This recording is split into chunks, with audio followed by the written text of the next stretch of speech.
So welcome on a Saturday evening morning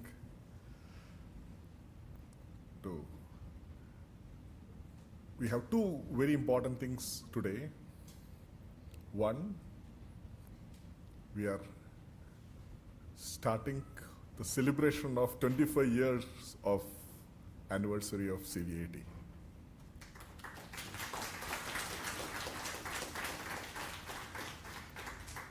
And second, to start that, we have none other than Professor Zisserman here,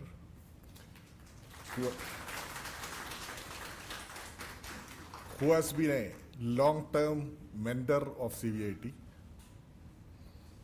visitor. Every visit, he visits us, gives talks, motivates students.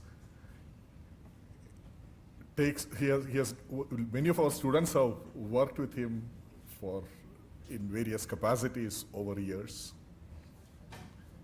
So we had a joint project with him officially. So we have Professor, and of course there is no need to mention about his credentials, the most prominent researcher in computer vision today. So CVAT started 25 years back, or slightly more than 25 years back, when there is no PhD students. No PhD students, not just in CVAT, on the IIIT campus itself. No master students, no pre-docs, no postdocs, no MS students, no dual degree students, not even a BTech final year students to do a project. From there, we have traveled miles. We have possibly more than 100 CVATians have completed PhD in computer vision with flying colors worldwide. We have reached a stage where the only place where we can do alumni meet is CVPR.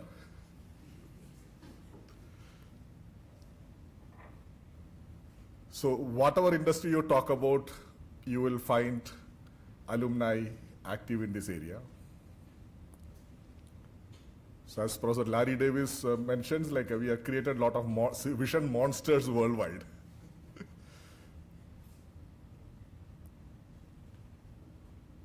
And they are worldwide, and some of them had come back also to India, to IIIT in various capacities. Influence a lot the Indian vision ecosystem in various capacities. Every ICVJP, somebody or other from CVAT has been involved in some or other form. So we had a long association of computer vision, image processing, and allied graphics, allied activities in India. The areas have changed, the keywords have changed from pattern recognition to machine learning and AI, and all the keywords have changed possibly. And of course, the group has systematically adapted to newer keywords. The latest what I heard is one of our prominent researcher from the early batches now recently left Google DeepMind and started on AI security, is what I hear. So people are changing or adapting to the newer problems and making impact. Hopefully, we have done our bit in training them well and making them capable of navigating in this world. So with this, let me welcome all of you for this celebration. So we will have many more events as we move forward in this year. Many more eminent researchers worldwide will be attending, and of course many other events are also being planned. So today we will start the talk at around 11 o'clock or so, if you some more after some time. But before that, we would like to listen from many of you about your remarks about CVIT, your interactions with CVIT, and your messages to the new generation, etc. So let me start with by inviting Sandeep, the present director of IIIT.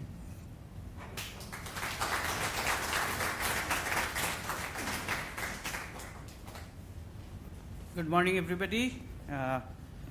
First of all, congratulations to all the faculty, students, alumni of CVIT for completing 25 years.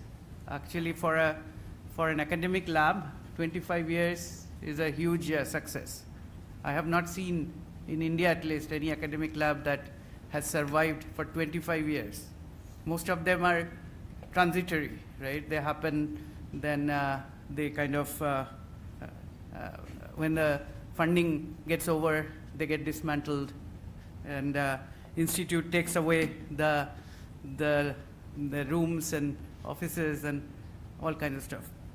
So, but CVIT, as I understand, so I'm not from this area, so I should not be talking too much, but CVIT, as I understand, is India's top computer vision lab, and of course it has impacted multiple different ways.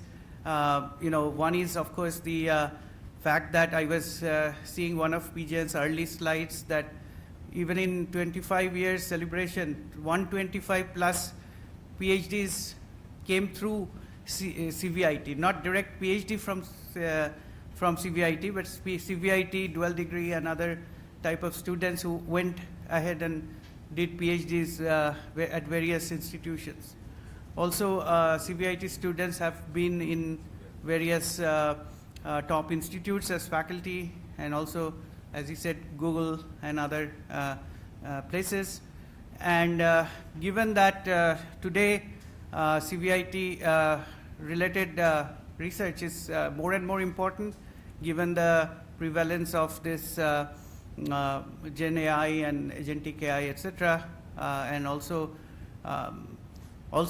there is a downside of computer vision, which is government wants to do surveillance on us. So, it's the 1984 vision can actually be enabled by research of CVIT.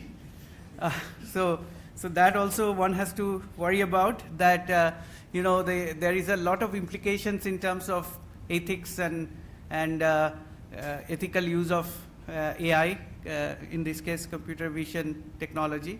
So one has to consider those. Of course, there is also security issues, and you mentioned somebody joined some company on AI security. AI, as it is being used more and more pervasively in various types of applications, various kind of decision making, especially computer vision is being used for identifying protesters and then hounding them. So you can manipulate the vision. You can actually make the vision algorithms have wrong identification. So you can do various misuse of computer vision also. So you have to be very worried, very concerned about those kind of misuses. But everything has a positive side and negative side, and we better, be very cognizant of that. My understanding is CVIT is doing the positive side. CVIT is working on computer vision based, safe driving, transportation related activities. A lot of computer vision is being used for creating Indian indigenous IoT in the smart city lab, right? So we are seeing a lot of things in diagnosis, like iHub is doing a lot of work on computer vision based diagnosis of diseases. So there is a lot of socially relevant activities that computer vision research is doing, which are very important for the country and for us to show impact. other than the impact that is, intellectual impact in the top conferences, that CVIT is doing very well. Then there are a lot of startups that have come up. My understanding is a lot of startups have come up from CVIT. So in all accounts, I think that CVIT has done an excellent job for 25 years, and hopefully for the next 25 years, it will do even better, even greater heights. And we have some very young faculty, Vineet, Kuldeep, Ravi Kiran, Makaran, all these guys. You have to take the torch forward. The Pijan and of course Jawahar, Jayanti, they have done great job. Anup, they have done great job, and it's up to you to carry on the legacy and take it to greater heights. So congratulations again, and I'll be back a little bit later. I have to go to another meeting, but I hope that you have a very good year of celebration. Thank you.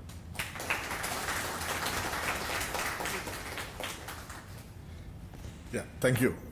So when CVIT started, I think the only research center that was existing here was LTRC.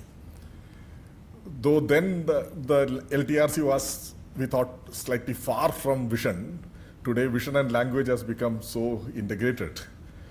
So let me request Professor Vasudeva Verma, Head of Language Technology Research Center, to make some comments.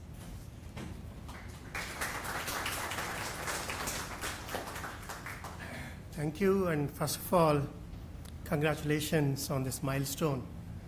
It's an incredible milestone for various reasons.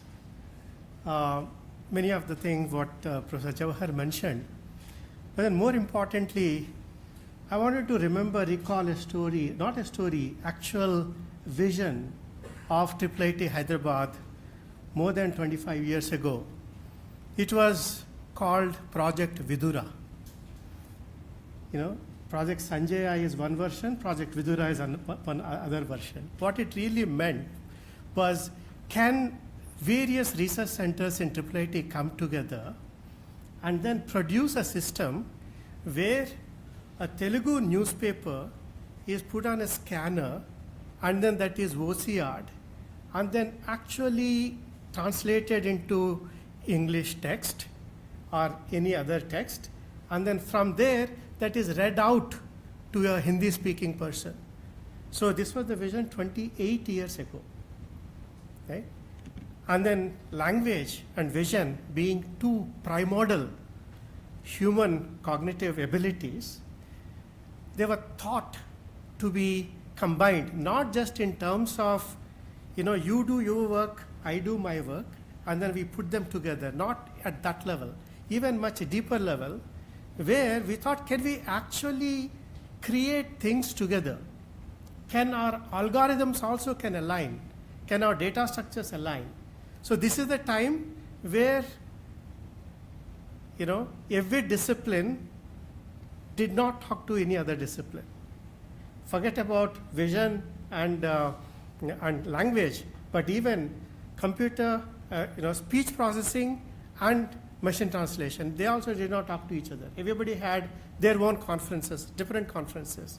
But then for Project Sanjaya/Vidura, we thought, actually, can we work together with the similar algorithms? Think about, can we merge our ways of thinking? So that was what was envisioned 28 years ago, and today it came true. There's no difference between language research and then computer vision research and speech processing research, for that matter, any other field. But then important point here is that convergence is actually an effort, like for many, many decades, for many of us in this field. This is the only story I wanted to recall. But then going forward, I see many computer vision researchers getting best paper awards in language technologies research, which has actually happened very recently, and similarly, and vice versa. So I'm happy to welcome this convergence, and very happy to actually see very different kind of a celebration, year-long celebration, that as also says that, you know, the deep thought behind this process. Congratulations once more. Thank you.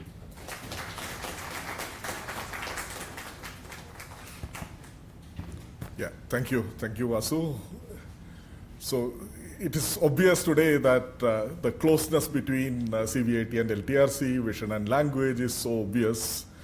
But there is something that is non-obvious here.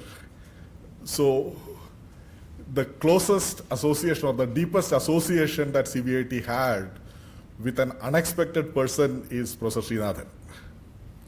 So has been an active collaborator with CVIT for many years, many top publications and results in various discussions at philosophical level to practical on the ground. So we have worked together a lot. Let me request Professor Srinathan to share his memories.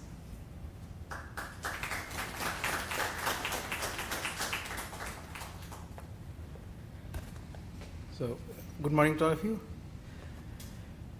So, our director started off saying that I am not in the area, so it's not advisable for me to speak. Mine is a much worse situation. I have papers in ICCV, CVPR, yet do not know anything about computer vision. So, if you want to have zombies in research, this is a personification of zombie computer vision researcher, right? But how it happened, we could guess. There was a time, as already mentioned, but I can recap. There were no PhD students, no postdocs, no MS students, no dual degree students, no BTech project to be done, but there were other doctorates, other faculty in the institute. So what do? Come, let's work. I don't know anything about computer vision, so what? I know, come, we'll work.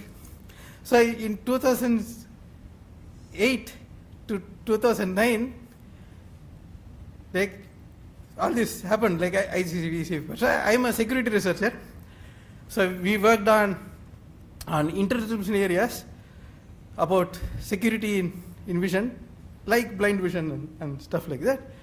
So it was possible to not know anything in computer vision, know only the security part, because it is an interdisciplinary and joint effort. So it went off at two things that are nostalgic after coming here is one is he's saying his alumni is joining AI security. Oh, what man? What did I do in 2009? I said like enough. Now they have PhD students. What is my job? So should I not have continued in AI and computer vision security? Yeah, maybe we should have. That's what is. This is nostalgia. There are many interesting things to do in life. So you cannot be a Sachin Tendulkar, Shah Rukh Khan at the same time, right? So it's okay, but it is interesting. The first part. Second part is, at that time, if somebody would have fast forwarded and told me that I will be speaking in such an event 25 years later, I would have taken it. I mean, CVIT has grown in an exemplary way. So from where it started to where it is today, we could actually say that's how it should be. But irony is, why am I saying that? Because that statement holds good true for me even today. No PhD students, no dual degree students.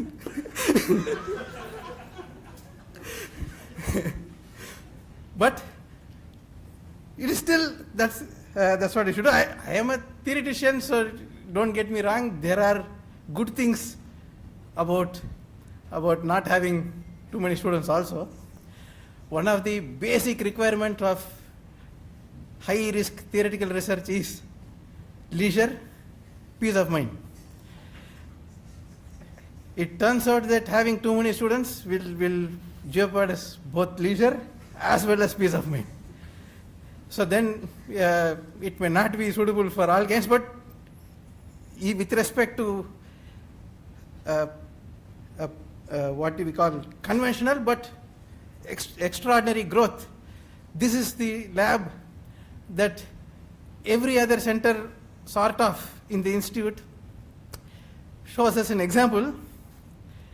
Some labs have been able to emulate, simulate, or follow in the right path and grow as well. Some individuals are adamant and will never learn.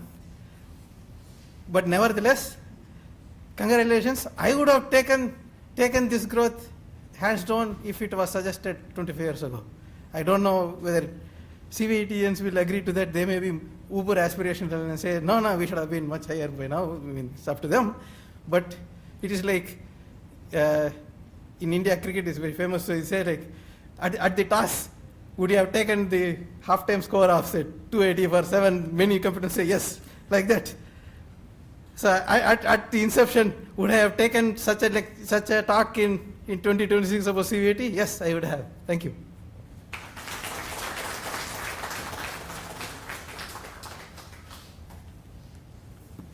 Yeah, thank you, Srinath. I think bringing back that memory, I still remember the paper in ECCV 2006, if I remember right, the blind vision paper.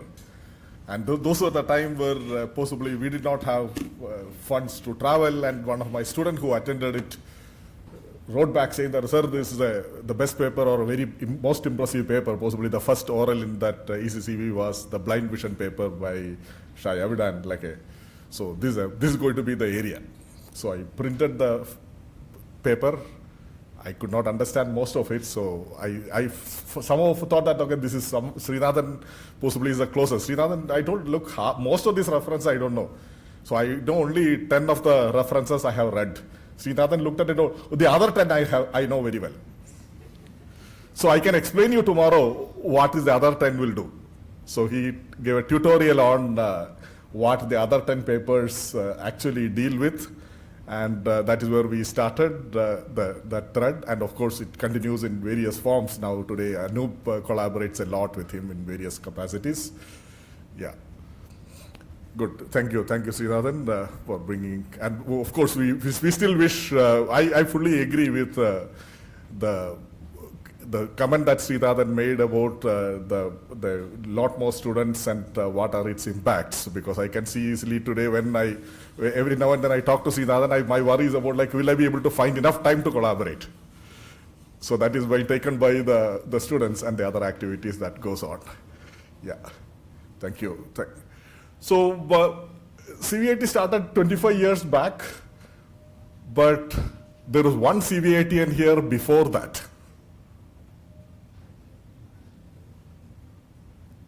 So when I joined CVIT, the first thing that Professor Sangal did to me next day morning was, when I was walking in the corridor, called me and told, Jawahar, there are these 6 students here who have worked on a course project on OCR in the last semester in my AI course. They would like to continue research in this area. Can you please guide? And interestingly, out of those 6 students, 5 of them went to do PhD. And one of them came back here as a faculty member. Let me invite Ravi Kiran.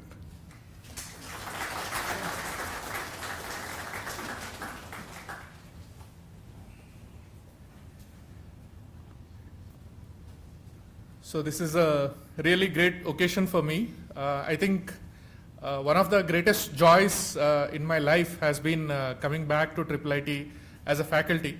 But I'm going to recall a couple of incidents from my student days.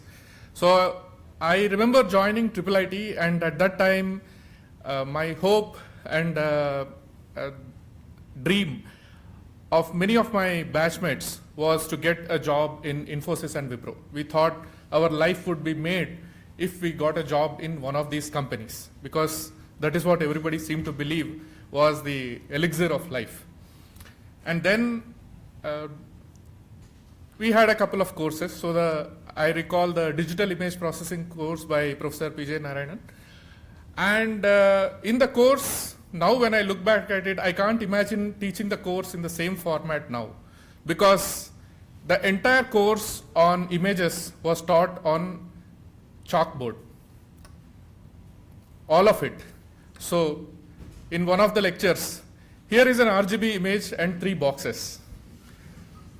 Yes, that is an RGB image. Right? So the entire course went, and we felt it was perfectly normal that you have 3 boxes and it is a color image. Right? And I realized that what it did to us was it forced us to engage with the material more deeply and imagine things. And sometimes I wonder whether I am doing my own students or the students I teach a disservice by going the slides route. So maybe it's time to rethink some of these principles. So by the end of that course, I was convinced that joining Wipro or Infosys was definitely not what I want to do in life. So something to do with images, right? And one of the big reasons for doing it was that compared to other courses, the code written during that course was easy to debug. If something went wrong, you would not see anything or it would come out wrong. I said, this is great, right? Visual debugging. What more would you want, right? And then in one of the course assignments, we were asked to implement median filter. So we had an implementation, and then I thought about it a little bit and said, well, maybe I can make this more efficient. And I came up with what I thought was efficient implementation, and I came to discuss. He was not happy with just showing the result. So he said, you should see how it scales, right? So I did scaling laws before scaling laws were a thing. And he said, how does performance scale as you increase the size of the filter? So you should plot that and come back. Right? So all this was very fascinating. And when news came that CVIT was getting started, it felt like a perfectly natural thing to do. And I started working on OCR as my the first problem. And there is a certain journey of experience when you work on a problem from scratch. So you work typically on 2 kinds of problems. One, where you have to build everything literally from the ground up. And second, where data sets and all the hard work has been done by you and you build on top. Both have their merits.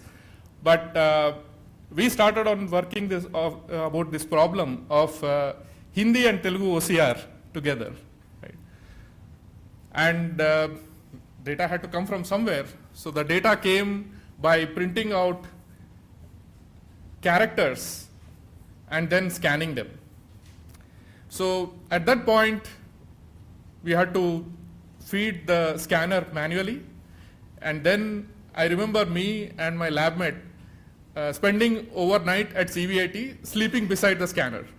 So the most comforting sound for us was that sound of that scanner continuously scanning pages, because that meant progress.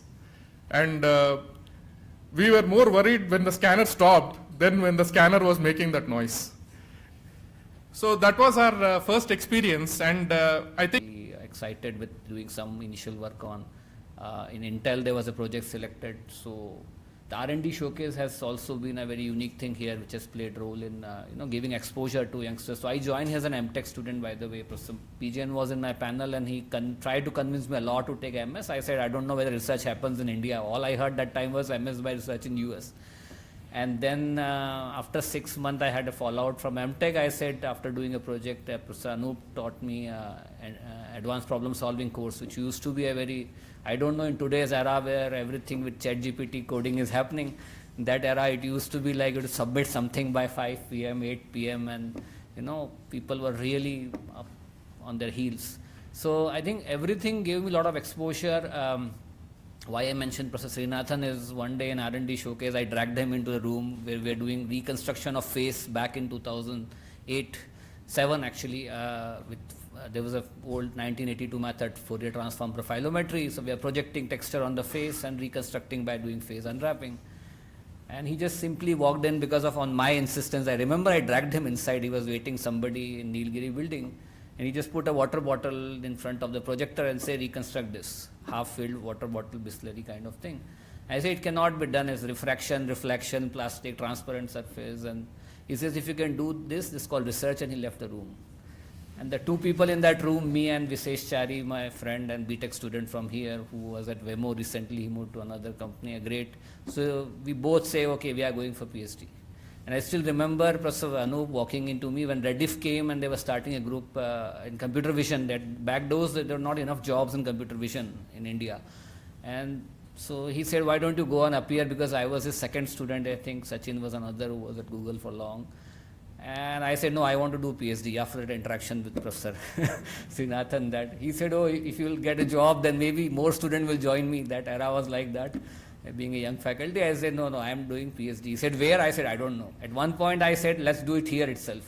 Then he mentored me that you should maybe, if you go up outside, you'll get more exposure. And I still remember walking in the football ground. So I was lucky to have the ECCV from IIIT. It was supposed to be, I think, very prestigious then also, and very few from India. And the professor, I was just skeptic from Europe, called me on my phone, and I was just walking around. I don't know what he will ask. And his first question was, when you are going to join us? So this is a kind of ecosystem that was built by the faculty members here, that they have really nurtured it. And I should say it's an oasis, because now I have also worked in IIT system for 3 years. I was in Jodhpur. Now I have recently joined Bombay this year. And IIIT is phenomenal, exceptional place, I should say. And even though for some family, personal reasons, I had to leave this place, I don't think I have left this place only physically. Mentally and by heart, I am really connected. Another last thing I want to point out about this place is, so faculty is one aspect, but students and the kind of UG, PG, mingling that has happened then. So my best friend, I should say, was a UG student from IIIT, Visesh, who also continued with me at PhD in the same lab. And so there's no, people don't perceive that, oh, you are, so this one thing that I was, when I was just talking to Professor Pijan in the morning, and he was referring to some other faculty, another senior faculty, that JE 50 rank, JE 20 rank, students coming in your class and you have to teach. So you feel shivering, right? You feel like, oh, they're really I later on started calling it Harry Potter effect. So I am the chosen one. So I don't find that, culture here. I found people who are really, they want to learn, irrespective of what is their standing in the JE or any other exams, and they are open to learn from others. And the same culture that faculty practice, what we call acharya, if they're in the acharan, the student will also grab it. And that's what has happened in CVIT for long. People are very humble, very approachable. UG, PG, RA, everyone is welcome and they interact. And I really, sometimes pray that I have the ability to replicate that system somewhere else also in Bombay or somewhere. So I'm thankful for this whole fraternity here sitting there, all faculty members.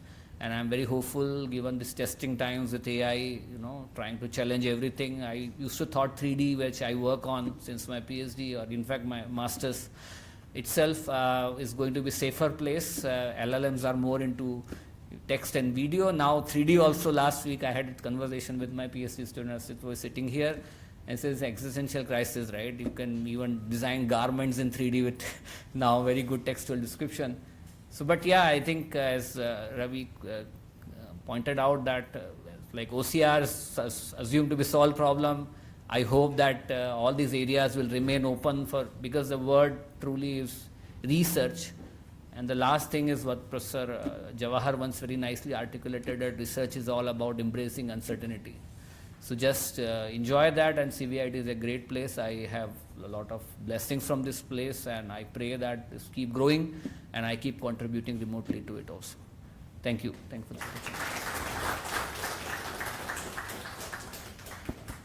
opportunity. Thank you, Avinash, for taking the memory back to Madurai days. So I cannot stop telling some confidential thing. I hope. So by the way, I asked Easy that time what is your age, because he was leading in the hiking of that time. Did he say that? Don't ask it. Yeah. So I think he brought this issue of Madurai, so I still cannot say. I hope Andrew will not mind my confession. So 2000, we decided to move to Hyderabad, so PJ and myself. So we left We vacated, we were on notice period on when the ICVJP was taking place. We have vacated our quarters, and ICVJP had an office room where we had moved in, because next day we were moving to Hyderabad to join. This is how we were. And Andrew was a keynote speaker, and possibly the first time to India. So we were moving to Hyderabad as teachers, so that we used to remember 2000, so I did not know what to teach, because I'm getting into teaching business, so I should know. So I asked my friend, who was then a PhD student in IIT Delhi, and now a faculty in IIT Delhi. I asked him, saying that, look, can you please tell me what books do you have? So he told, there are two new books which are very useful. One is called the Hartley Zisserman multiview geometry book, and the second is called the Duda Hartstock. The new edition came. Get me a copy of both. So then the get me a copy means it's only photocopy. Okay, so we got the photo. Of course, he's a beautiful person. He bought, photocopied it, hardbound, gave it to me. So I kept in my office in ICVJP. And so Andrew was there. And Andrew's, one of the students had a single author oral paper. And Andrew told that, okay, look, can I coach him or rehearse the talk? So we gave the room key to him. So he went to the room. And of course, he possibly listened to the student, coached him. He comes back fuming. You're violating copyright. You're doing illegal things. Like, I don't know what. So of course, I could not even go close to the Andrew, because Andrew was offended seriously because his book was photocopied without his permission or the publisher's permission, and very illegal thing. And of course, I think Anandan had to pour a lot of water to cool him down. And of course, later he realized this is how it works in India. I still remember what connected. Yes, of course, yeah. Then it was the truth. And what I remember was in 2006, when this was happening in Madurai. There are a lot of PhD students in Madurai, like with, of course, photocopy, the A4 sheet photocopy, and go to Andrew and say, sir, please explain this equation, please. So I just sit and laugh. Let me see how Andrew is going to handle them. So I think Andrew Andrew became Indian by that, in those years. Yeah. Thank you. Yeah, thank you, Avinash, for bringing the Madurai stories back. So let me now invite another person who has done BTech here and PhD here and is not even ready to leave the campus. Parikshit.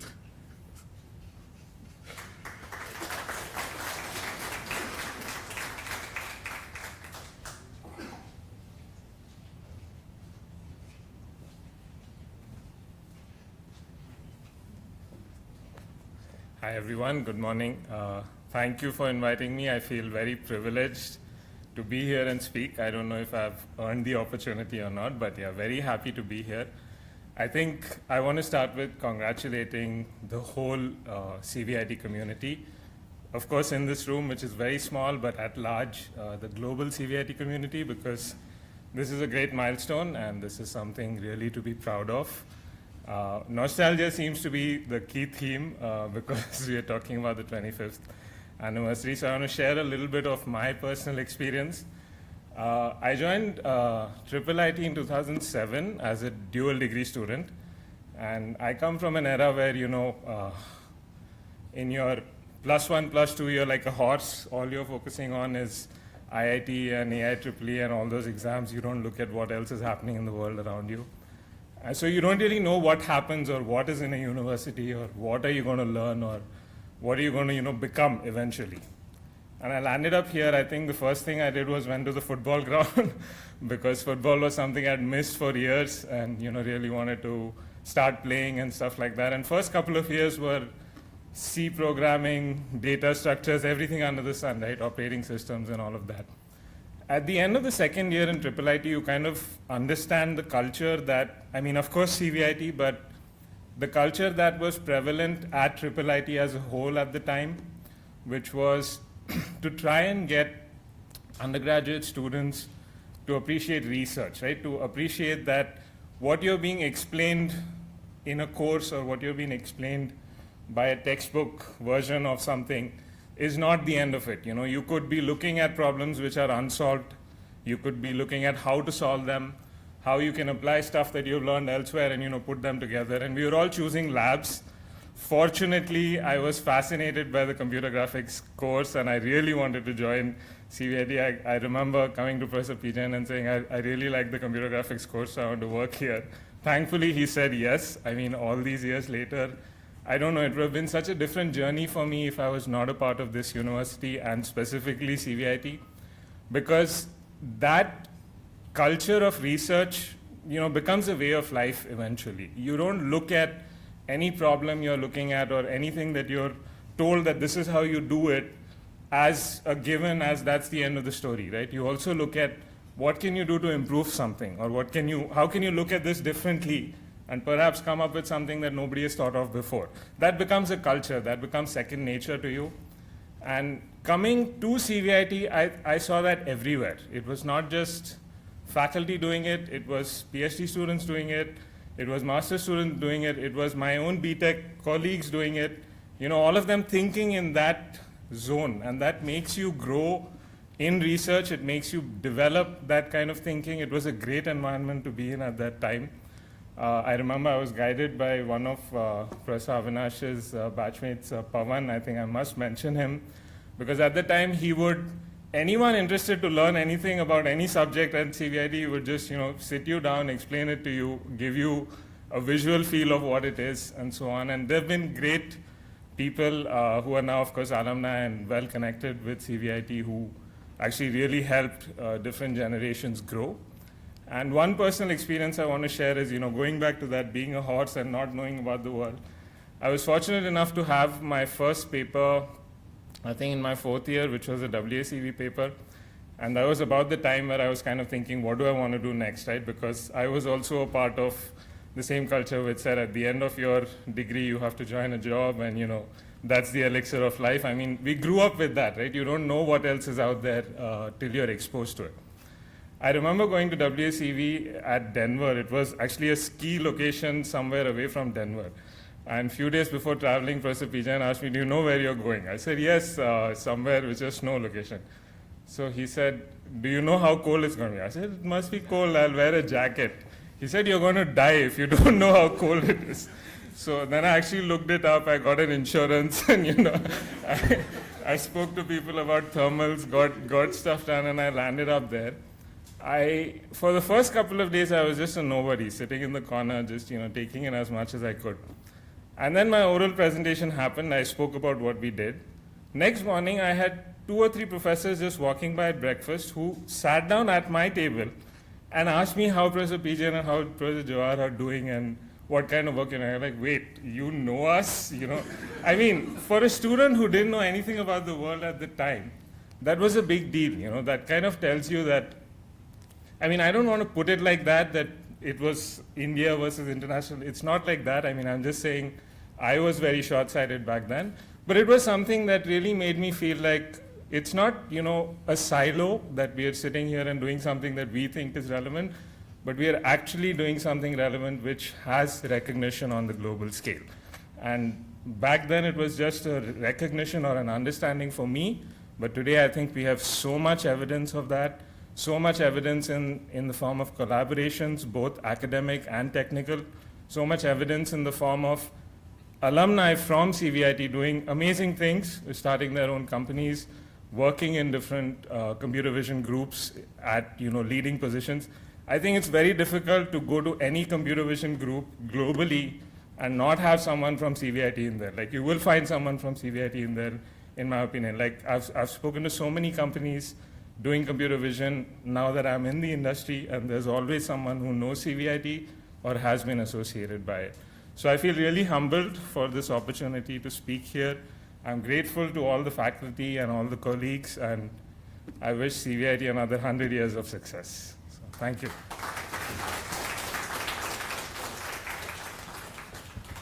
Thank you, thank you. We are slightly running late, but we'd like to listen for a few more people. So let me now take an external view, like somebody who is outside IIIT, CVIT, but still a renowned computer vision researcher, Sumohana from IIT Hyderabad, who has been a past dean, etc., but more a computer vision researcher.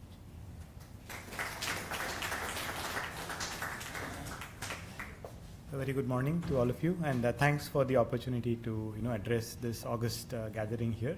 Firstly, congratulations on this excellent milestone, and I will keep it brief. They say that the proof of the pudding is in the eating, and so I personally would like to share just a couple of experiences with IIIT graduates and people associated with CVIT. And one of these experiences has been with my junior in college at Austin, where I did my PhD, Deepthi Ghadiyaram. And I had the opportunity to interact with her over the winter break. And what for me stood out was the focus and the the enthusiasm, and like all of you have also heard from other people here, the real zeal to learn. And so that was something that really stood out to me, and I felt that that's something that's a consequence of the training that she received at this place. And so you're all very, very lucky to be in an institution like this, which truly encourages learning. And again, going back to what I said earlier, and of course, as you may know, Deepthi is right now a faculty member at Boston University. She had a short stint in the industry, I think, for a few years, and then now she is at BU. And this goes back to what Parikshit just said just before this, that CVIT presence and IIIT presence is there everywhere, and not just presence being there, but the presence being felt. And so that is something that me, like someone who is not closely associated with IIIT in like a collaboration or something, even I am able to feel looking from afar. So that is one instance that I wanted to share with you. And the other, of course, is Ravi. So Ravi and I, we have known each other for a while now. I think since Ravi was at IISc, and there's no greater example, for an alumni of CVIT and IIIT to give you motivation. So again, there's living proof for what you can achieve if you put your mind to it, with the training that you all receive here. And the other thing that I would like to close with is with the impact that IIIT alumni and CVIT alumni in general have been making. And one other instance that, again, I'm probably just saying things that you all already know very well, is through the talks that we at IIT Hyderabad host. And many a time we have been very glad to invite people who have been associated with IIIT in various capacities, either as an undergraduate student at some point or as graduate students.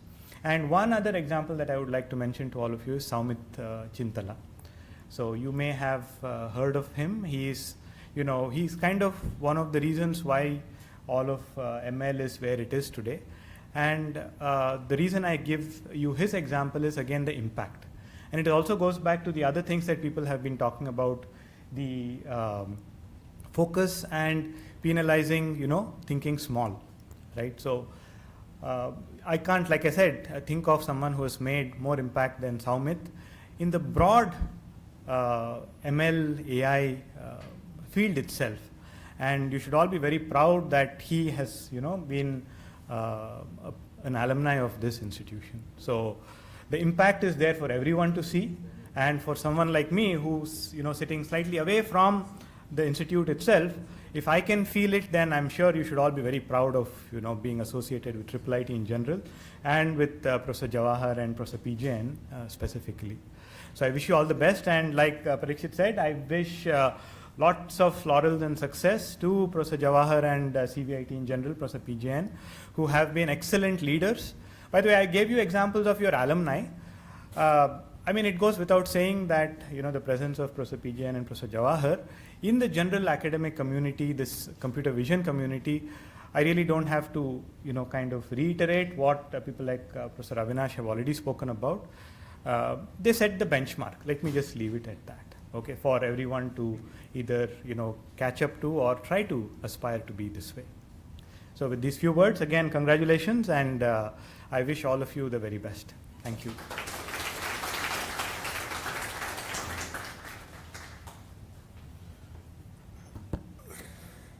So CVIT always believed in diverse students, alumni. So like many years back, PJN started to, I remember the mention, or explicitly mentioned very loudly, saying that, look, we count alumni as their first DBLP entry from IIIT or CVIT. So this level of alumni, like the definition of people who are connected, so including people whom we had given honorary degrees to, people like Soumit Chintala and Pushmit Kohli, so who are known to be IIITians in all respects. So we are proud of such people. So this community has been very, very, very broad beyond the official degree roles that the academic office will have. So we are always also connected with people who, with all type of people came at different degrees. So the IIIT as an institution, we had interesting experience of unlike many other institutions, like what should be the basic degree to do that. There's no distinction between whether it's a computer science or electronics or mechanical engineering or many other disciplines, etc. So very interesting stories we have to tell. I think I will not be doing justice to the people here if I don't call any of the existing students. Let me invite Shivang to speak about his experience.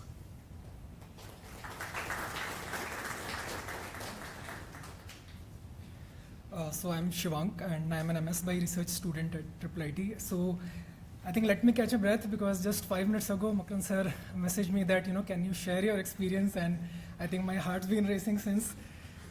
So my experience is quite different, and I think it's very hard to summarize. And some of my friends here would know how difficult it is to summarize it here. But so I used to be a banker. I have worked in IDBI Bank and Canara Bank for multiple years. I've been posted across the country in various departments, giving out agriculture loan, cow loans, and so on. And in my just part-time across the country, just the hobby was to study physics, mathematics in part-time. And I think I never thought of, I had no idea what JEE is, what all of these things are. And it just happened to, I kind of realized that this is probably something I don't want to do in long run, but I had no idea what I'm supposed to do. And somehow by chance I came across the PGSSP program at IIIT.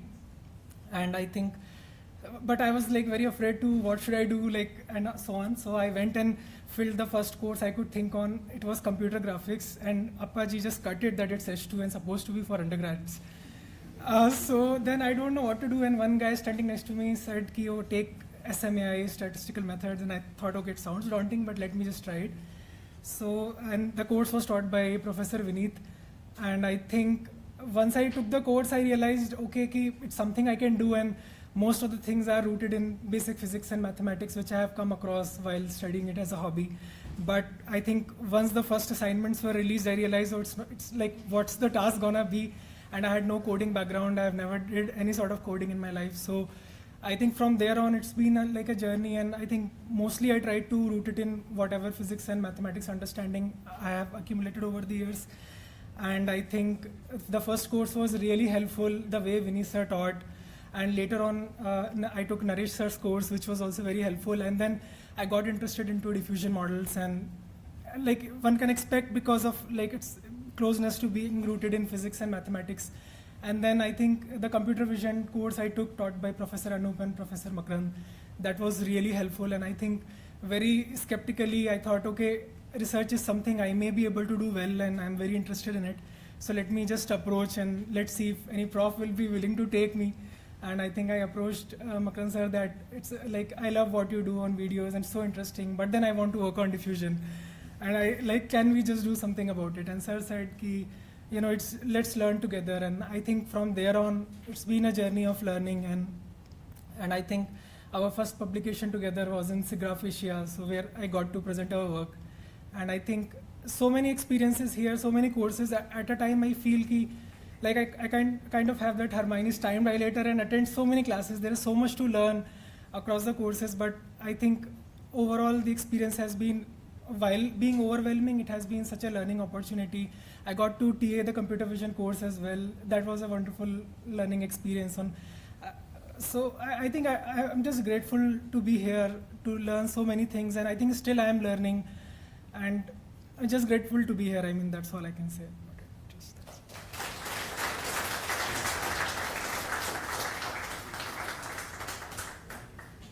Yeah, thank you. I think we are running late. I think we are all waiting for listening memories for more and more people, so we will not be able to finish everybody's today. We'll have future occasions where we will talk about that. Let me now invite Professor PJN to talk about his memories and then to the talk.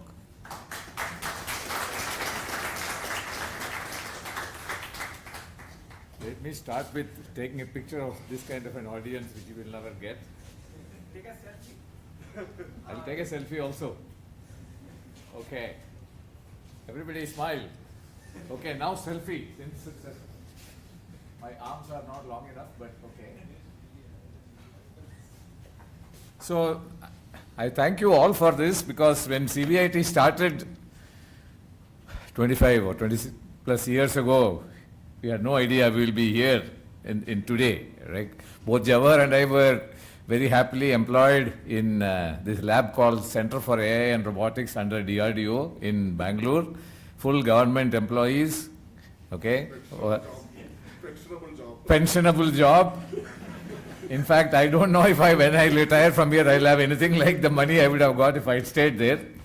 And there was some leadership change in CARE in around early 2000.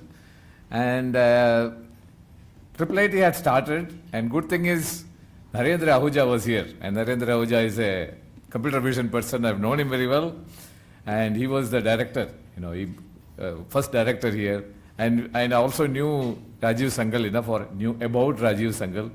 Both were there here, and this is a unknown institution just starting. Good thing is we didn't even know it was not a proper university. We didn't even think about such things. Okay.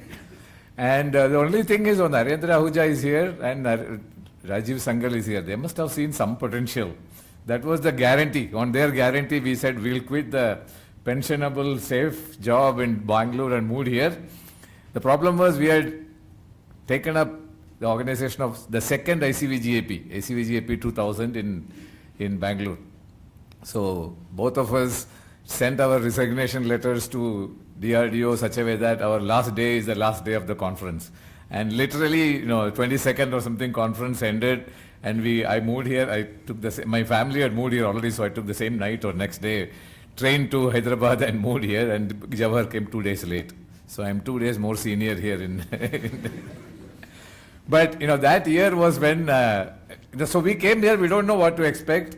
Only undergraduate students are there, but one thing that Jawahar said, I also can reiterate in another way. First semester, I taught a graphics course typically for all the second year students and the fourth semester students of undergraduates, only undergraduates, and I have no idea what to expect. So I taught the theory, and first assignment, I thought it will be a decent assignment. I still remember it. I tell the story to the alumni often.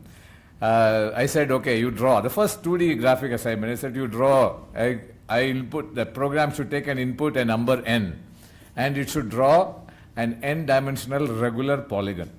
Okay? And then the fact being, they will be tempted to keep n as n tends to infinity, it becomes a circle and all that. All right. I said, okay. This is the first assignment. To me, it looked good. I didn't know what is the programming level of the students here. Then, one night, we also do the program, the assignment evaluation at night. So in the lab, I go to the lab for assignment evaluation, and to my luck, the very first student I evaluated was Prasad, who happened to be one of the biggest hackers here. Okay, And I go, he opens his computer. This is a desktop on the lab, one of the labs. And I said, okay, enter N. I said, enter 10. The big screen comes, a polygon comes jumping up and down and do something and something. And everybody had some nice, what Jawahar said, GUI or the basic skills were granted here. No, they didn't just, you do some command line, something you do, and that's how people usually give demo. Here it is some GUI, something, and that polygon comes jumping here and there, and then becomes slowly transformed to that N, and then exits in some way. I said, these guys are different. And most people had that kind of thing. They didn't have the bare minimum. They had far more. Then I realized the actual graphics task I asked them to do was so trivial. Of course, that changed from the next assignment onwards. And that's how this is the typical IIIT story. And I think we should give credit to Professor Rajiv Sangal and Narendra Ahuja, who designed the UG curriculum. And Rajiv Sangal is quoted to be saying, he said, the curriculum should bend to any student who is here. Students are most curious, most eager, most enthusiastic when they come in here. They'll come and ask, I want to build a robot. How do you build a robot? So you should say, you need some skills, but when do I start? You say tomorrow? You should be able to say tomorrow you should be able to start building the robot. In a typical curriculum, anywhere in the world, they'll say you want to build a robot, very good. Learn your controls course, learn your mechanics course, learn your embedded systems course, and then come, we will build a robot. When do I learn that? Oh, you learn that in year 3, year 4, and they all go and build the robots in MITs and elsewhere. All happens. He said we should break that. When the student comes and says, I want to build a robot, when can I start? You should be able to say, start tomorrow. Take this paper, read it, and guide them on it. Okay? And and to facilitate this, and they also saw that the brightest students in any Indian institution will be at the undergraduate level, brightest and large number. Okay, at least those days, doing a PhD was very, very rare in India especially. So why not use the brightest students for some of the research work that we can do? If you let them go, you are wasting their resource. So now to facilitate that, what do? You need to change the curriculum. So Rajiv Sangal says he inverted the curriculum. The basic, all the math, physics, lots of math, physics, humanities courses you do it much later. You start on the subject early, as early as possible, so that you are all ready to undertake. Any student should be equipped sufficiently to undertake research by at least year 2, if not earlier. So the curriculum was always inverted here. He also used to say, whatever he was not allowed to do in IIT Kanpur, he started doing here. Because he was allowed to do anything here. He was the boss. So that's the base on which CBIT started. See, Ravi was there on May 15, 2001. We had Professor Vidyasagar, Dr. Vidyasagar, renowned control theorist. He was our boss in DRDO, so I invited him to formally inaugurate. We had broke a coconut, and formal inauguration was one of the rooms in Nilgiri there. And matters would have it that summer Jawahar was spending in Maryland. He went and spent time with Larry Davis and Azrael, summer of 2001.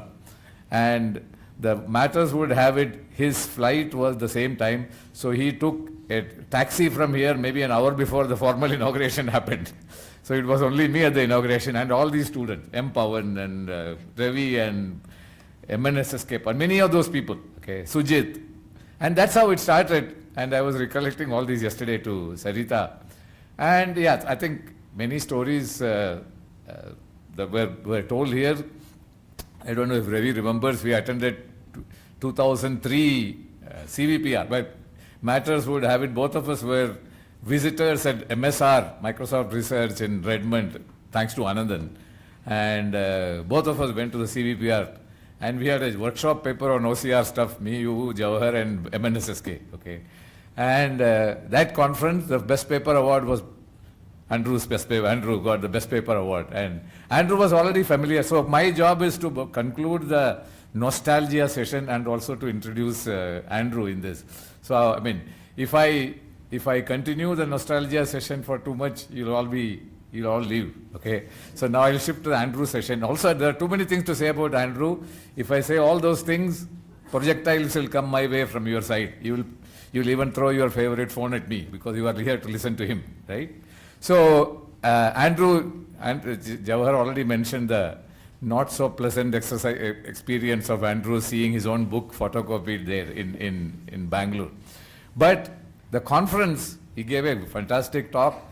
There were other good plenary talkers and speakers, and there were, I think even though the second edition we did a good job, we had, we were running the program, we had electronic reviewing. We started emailing all the papers to people, many people, and asked them to send review. These were not, there was no CMT those days. I don't know, maybe CVPRs and all had some scheme. In India, you are sitting in a DRDO lab, you don't have a lot of even computer resources. So we sent it out, and I remember we couldn't find a reviewer for one paper, and it looked like some geometry paper. So in all innocence, we wrote to Richard Hartley, said, "Can you review this paper?"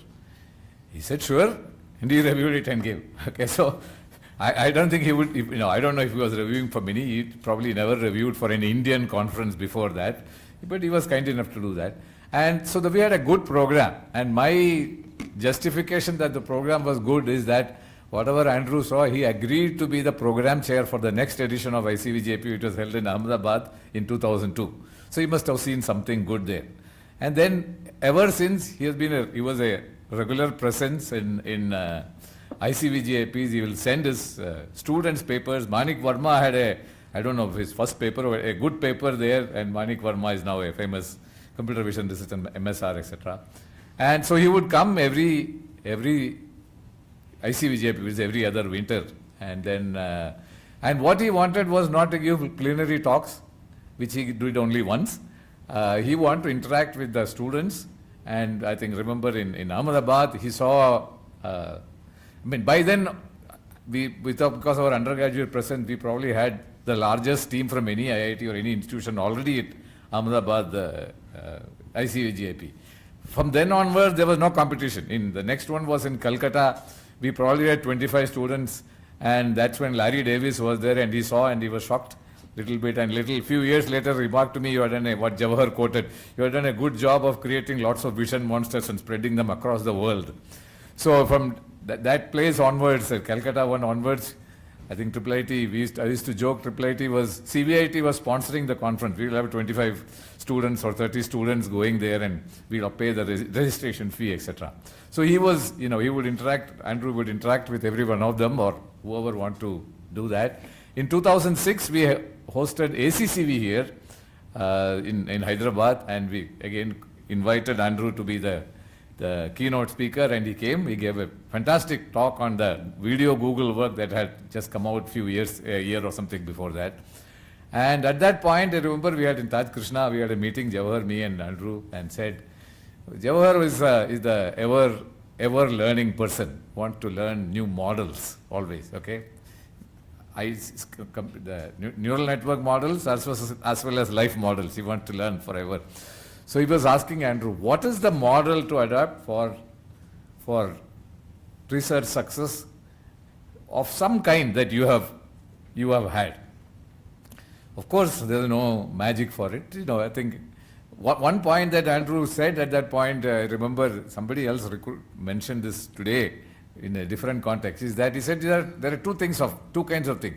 You work on a new problem, new area that is starting, or you work on an established area. If you are an established, we were working on geometry, continuing on the kind of thing that Andrew and all pioneered before that. He said if you work on area which is well established, the advantage is you have a lot of literature, a lot of people to help you, you can go forward. If you work in a new area, there's not enough literature, but you have the right to define the field in some way. Of course, all that was a little bit too high level for us. And then, but Andrew and Jawahar started collaborating, okay, but of course, Andrew had reason to be kind to us a little bit, because in 2002, ICVJP, he came and we had, I think, 3-4 papers there, and there was one student called Pawan who had 2 papers, and they were and And the other person who pioneered geometry in computer vision is Olivier Fageras, another India person. He was also there as a plenary speaker in that. And both of them, I remember both coming and telling, your students are presenting this as if they are PhD students. It was Pawan, Sujit, and one more. I think there were 3 papers. And Pawan, M. Pawan is probably one of the dreamy academics, at least among the top dreamy academic that I know of. He was not interested in, I think even when he was joined, he was not interested in Infosys kind of jobs or any jobs. He was so that dreamy. He really liked all these, said, I want to go for PhD. And he said, and he joined the dual degree here. I mean, he said, I want to join this. But, we said, you try PhDs. So he applied to some 3 places or something. He saw some place in Israel, a good place, because there were good people there. And then he applied to Oxford, and then one more or something. And it's hard to get, and probably he missed the deadlines too, maybe because there's already the CVJP happens in end of December or middle of December, and then but then this paper was there, and Andrew then called and said, see, I can, you have good students, we can take him, but I don't have slots or fund or something. My student Phil Torr, who is another tall computer vision researcher, he is joining Oxford Brookes. And he is looking for students. Why don't you go there? We'll co-guide. Of course, Pawan is so dreamy that he doesn't care about the label of the university or something. Many people would have hesitated. Oxford Brookes, that's not Oxford. He saw the opportunity, he can work with Andrew and Phil Torr, so he went, and that's the first student. Of course, the next year we had another student called Mukta Prasad. She had no problem. He said, come. Andrew said, come, because Pawan had set a nice record already. And so there's a list of students whom we have guided from here, and there are many students that Jawahar and he co-guided that they got PhD from here. So the long association with CVIT started explicitly started maybe after the 2006 meeting we had, and the collaborations and the UKIRE project and many things. So Andrew otherwise is among the most influential researchers in computer vision for the last 30-40 years. I mean, that's a big legacy to be proud of, or that we can be proud that we are in the same room as him. He, in the 80s, he pioneered or he developed this energy minimization, optimization based methods, and he wrote books on it which became very popular. In 90s or late 80s and 90s was the era of geometry, bringing projective geometry and other non-Euclidean geometry into computer vision and solving problems that otherwise could not be addressed from a pure signal processing or optimization point of view. And that book was a culmination of all their efforts. I think he and his group did a lot of work in applying geometry into this. Soon computer vision moved into the ML era, the big ML era, and he was there doing big ML, the Google paper, or many other papers, and the data sets, the competitions of comparing different computer vision algorithms on even Keel, etc. All that started, he was part of those kind of efforts. And another few years later, everything was taken over by deep learning. And there he was too with VGGNet and several publications which made a big mark in that era of computer vision. And he's continuing with that. This last year, CVPR 2026, one of the papers that he was a co-author was the best paper in CVPR 2026. And he has won that kind of awards. He has been the Mar Prize, which is the best paper award in ICCV, I believe it is. He has won it 3 times, and several CVPR Best Paper Award, and even more importantly, the Test of Time Award, which is given to papers 10 years after they are published. Now, it's easy to give Best Paper Award. You look at what papers came in this year and see what is the most glamorous, nice thing, and give the award. Nice, good. 10 years later, which paper made impact? That is very often not the paper which got the best paper. In fact, very rarely it's the best paper. So he has won the Test of Time Paper Award also a couple of times, including 3-4 years ago, 2021 I think, or 2022. He also has, little known fact which maybe interests many of the students here, he also has an Emmy Award, a technical Emmy for multi-view, cameras are used in film production or TV production. and how do you calibrate cameras, how do you track cameras, how do you register cameras with each other. The core technical work was from his group. So he also has an Emmy Award. So here you have Emmy Awards, lots of academic awards, and lots of regard from students. Especially, he's been a big friend of India and Indian students, and many people look forward to him. So we are, and I think this is the, I don't know, 4th or 5th time he's giving a talk at IIIT, at CVIT, because he never refuses when we call, and he also likes to interact with students. So even though we got delayed a little bit, the floor is open. We have nothing else till lunch. That's by design, because I'm sure he'll give a fantastic talk, but all of you have time to interact with him. That's what he wants, and that's the opportunity you will get at no other time. So over to you, Andrew, and let's all listen to him.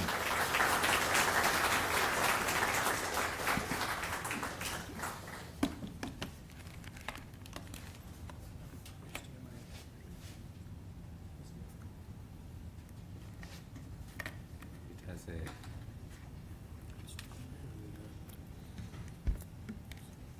audio port, sir. Do you need the audio port will come through here? No, it won't. Do you have audio? Yeah. Do you have audio? Oh, yes, sir, yes. You have to switch. You have to switch. Okay, audio is coming through. Sir. You want to Do you want to check? You want to? I can do. Thank you. It's on mute.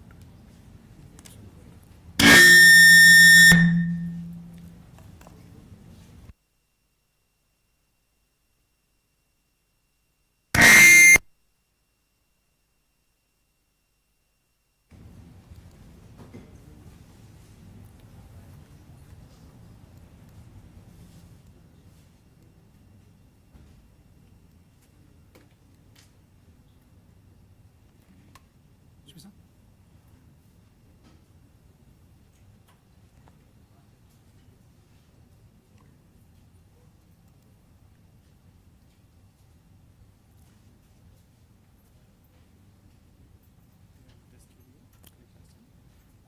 I don't. I'm not.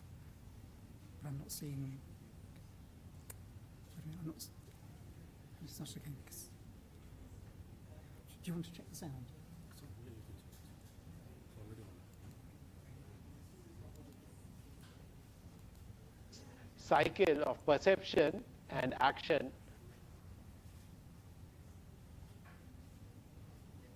So this cycle of perception and action Needs to be louder.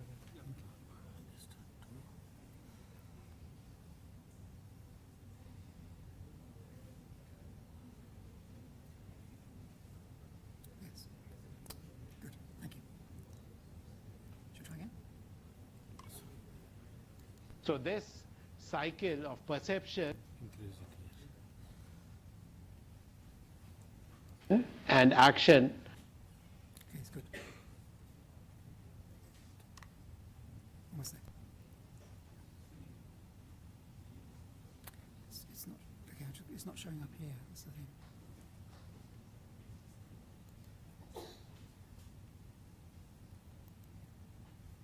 I'm just going to plug this in again. No, it's already. You have to just select the PPT once before the show.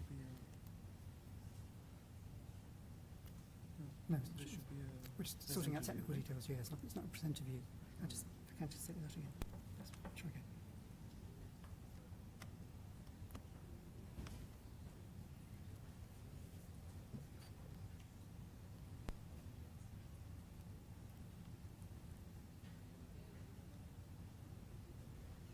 Is it on a duplicate or extensions? Try. Change it. Extend.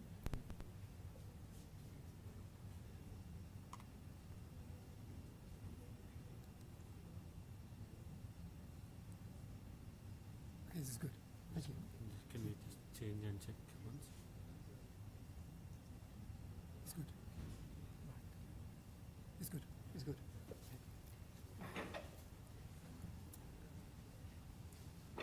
Okay, so is it turned on? Can you hear? Okay. So, sorry for the setup costs, that's the problem. So for me, it's a great pleasure to be here and take part in these celebrations. This is a lovely, warm atmosphere, and it's been great to hear the stories from the people so far. I'm going to talk about learning to understand meaningful gestures. I'll just introduce what I'm going to talk about. So this talk is about recognizing semantic gestures for communication, so human gestures which are aimed at communicating. And I'm going to talk about two types of these gestures. The first is sign language. So here, this is the language that's used by the deaf community to communicate. So it's a visual language, like this. So if you're not familiar, the sign language is conveyed by the shape of the hands, the movement of the hands relative to the body, and the facial expressions. The other type of gestures for communication I'm going to talk about are what are called co-speech gestures. What are co-speech gestures? I'm going to use, this is Jitendra Malik, if you don't know him, and I'm going to use him to demonstrate for me what a co-speech gesture is.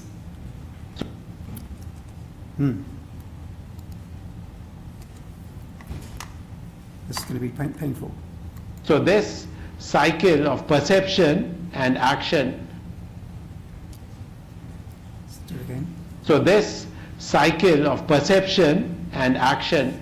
So you see the gesture he makes with his hands illustrating cycle. That's a co-speech gesture. And we're going to study those as well. Okay. Before I go into the talk proper, the research, I do want to say something about the success of CVIT and IIIT Hyderabad. So a story for me as well. So it's been interesting to hear all the stories and react to those. For me, I came here in the 2000s, 2006, and PJ and Jawahar, they explained to me the vision of what CVIT was and how it's going to be research orientated, and the background that at that time in India, the students weren't really doing PhDs very much, and also they weren't publishing at international conferences. This is sort of what was happening in the early 2000s, and how the whole course had been set up to be research dominated to solve that problem. And I thought this was a really good idea. And we can see what happened. Nobody's showed graphs yet, but I've got a graph here of what did happen. So this is the number of papers published by IIIT Hyderabad since 2000 up to 2023. And you can see the steady growth. We could even say the exponential growth in published papers is a fantastic success.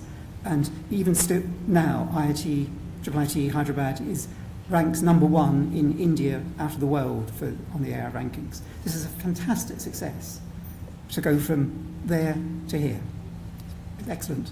And when I first came, it was just like a handful of faculty, Jawahar, PJ, and now here's the faculty. This is from the website, so I don't know if this is comprehensive, but you've got all these wonderful people here. So you've grown from just a small number to this extraordinary faculty. So my congratulations to you on what you've achieved. And for me, of course, I have been involved with students, and that's been very rewarding. I've done it in various ways, as been mentioned already. I had visiting students come to Oxford under a grant, exchange grant. I've had students who have been here and I've co-supervised, and I've had students who've come from here to Oxford and done PhDs. We call them DPhils in Oxford. So all these three different mechanisms. And this has resulted in a multitude of different types of research and many, many publications. This is just here, some of the publications starting early, and here are some more of the publications. And this is just a subset of the publications we've done with IIIT students. I thought I'd pick out just two exemplars of students who have come from here and then come to Oxford. And the first one is Omkar Parkey. And I'm mentioning him. This is a student that we started, Jawahar and I started co-supervising.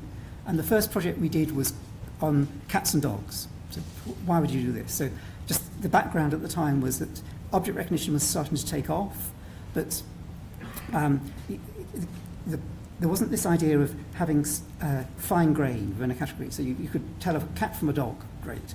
but you couldn't tell the different breeds of a cat or the different breeds of a dog. And so we set up a data set, and the data set's super important, a data set which had 37 different categories, breeds of cats and dogs, 200 examples of each. And the fun part of this was, where do you get the data from? And OMCA discovered that cats and dogs have social networks. This was hilarious to us at the time. And part of the social network, you had pictures of your cat, and then you also talked about the breed of your cat or your dog. So this is where we could get the images from and built this data set. And this data set has, because it was one of the first fine-grained visual categorization data sets, it's now one of the standard data sets that's used by visual language models to assess their performance. They always score on this one. And at Oxford, OMCA did another data set. This was VGG Face, or VGG Face 2 as well. And the idea here was that by now, deep networks had started, and we wanted to have a data set that academics could train visual recognition networks on, because industry could do it because they had access, Facebook as it was, and Google had access to hundreds of millions of faces, but academics didn't.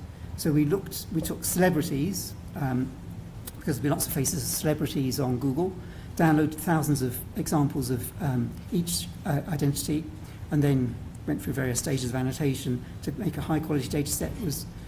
We had 9,000 identities of celebrities, at least 350 faces of each one, and we wanted to make it very multiracial, okay, as well. We didn't want it to be too Western-dominated, and celebrities covered that. And this has been used extensively for training deep networks for face recognition. Okay, so OMCA now is a senior researcher at Meta. I think he's working on ARIA glasses. Okay. My second example is Prajal, who was a student here. And when he was a student here, he was doing really good work on what's called face translation. So a face would be speaking in one language, and he wanted it to speak in another with the lips synced. And he was doing that work, first of all, here. When he came to Oxford, he carried on working on things related to lips, like here, lip reading, which is what's been shown here. He also worked on sign language. You'll see some of his work later. And it turns out, I didn't know this, but Prajal's here in the audience. So maybe you get Prajal to stand up. If he's, yeah, please stand up.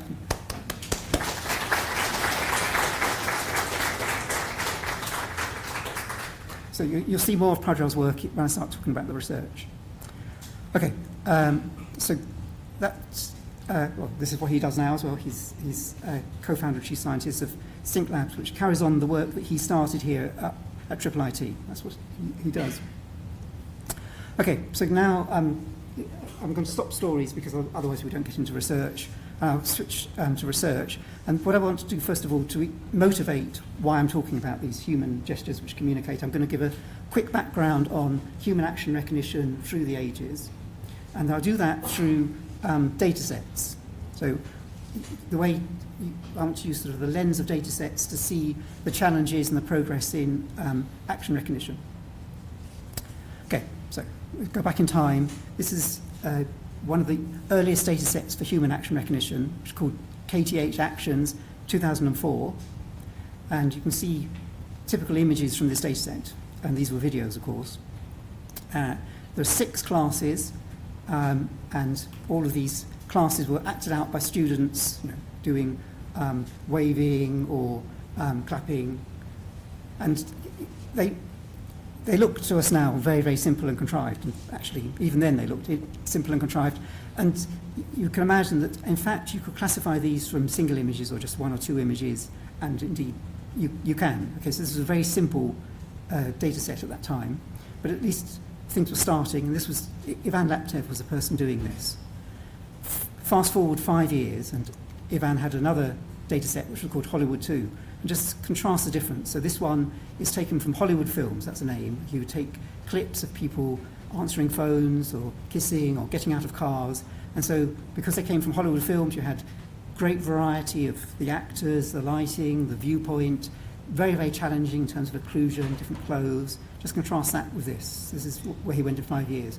And this was a decently challenging data set, but only had 12 action classes, less than 2,000 videos in total in the data set, so too small to really be a good data set. Move forward a few years now to 2012, 2011. Now suddenly the data sets, because they're taken from YouTube, they're having a large number of classes. So UCF 101 had 101 classes, HMT 51 classes, and these data sets, each class, they have 100 examples, so they're becoming a reasonable size. And this is a UCF 101. I don't know how much you can read it, but there are things like brushing teeth, there are things like using tools, hammering, there's gymnastics, there's playing musical instruments. So it's a bigger variety, a bigger scope of classes. Okay? But not large scale. So the next data set I want to talk about is kinetics data set, which is a data set that we introduced. And so this data set came after deep learning. So we know with deep learning, we need to have very large scale. So we wanted to introduce a data set for training video models that was sufficiently large. And we did 3 iterations of this data set, in fact. The first one was Kinetics 400. It had 400 classes. And for each of the classes, there were 400 or more videos, and each one was a different person doing that action, taken from a different YouTube video. So this was large scale, and then we brought out subsequent iterations up to Kinetics 700 classes, 650,000 videos in total, each one 10-second long. And indeed, people could train video models on this. And this then let people do research on models for videos, and it's been used ever since. Unfortunately, even though we wanted it to be a video model, it turned out that for most of the videos, the classes, you could still classify them from just a few images. You didn't need to have the video. You just take one image or a few images. The order didn't matter. And for 80% of the classes, you could correctly classify it just taking a few frames from the video. Only 20% required reading motion, like opening or closing. So it only partially served our purpose. Go forward a couple of years, and by the way, this is not a comprehensive coverage, it's just some of the key steps, because many other data sets came out that were good, like something. I want to now pick on these ones. These are fine gym and diving, and fine gym is a fine-grained visual categorization data set because all of the classes, 288 classes, are of gymnastics. Diving is 48 different classes of diving. So now these are not just atomic, like is a person playing the violin or not. It's really nuanced and also compositional. I'll show you what's required for fine grain. If you look on the left, this is one class from fine grain. So the class is leap forward with leg change and quarter turn to side split. Okay, so you have to do all these things for that class to be correct. You have to move forwards, change your legs as you're doing that, turn a quarter, do a side split. All of these have to be recognized. They're fine-grained and it's compositional.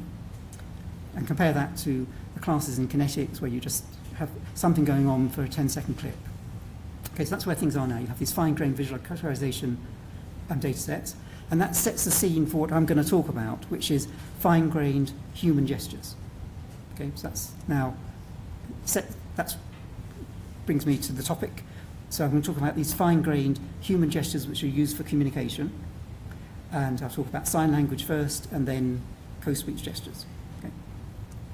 So sign language. So what we want to do here, we want to be able to translate sign language, which is a visual language, into English. So I'm going to talk about British Sign Language, BSL. There are different sign languages in different countries. Just like there are different languages in every country. There's an Indian Sign Language, which is different to British Sign Language, emerged here. I'll talk about that, that's the one I know. So I'll show you an example. Yeah. So this is a computer vision problem. What is she signing? We want to go from this visual sequence to English. What she's actually signing, she's interpreting the sentence, "Every spring our planet is transformed." She's a sign interpreter. This is a subtitle of a television program, "Every spring our planet is transformed." And what she signs, 7 signs written here. So she signs, "Every spring our planet happen what transforms." They're the signs. And I'm going to play it again. You can spot the sign for, this is planet, world, like that, she does that. You also might see the sign for what, which is wagging like that.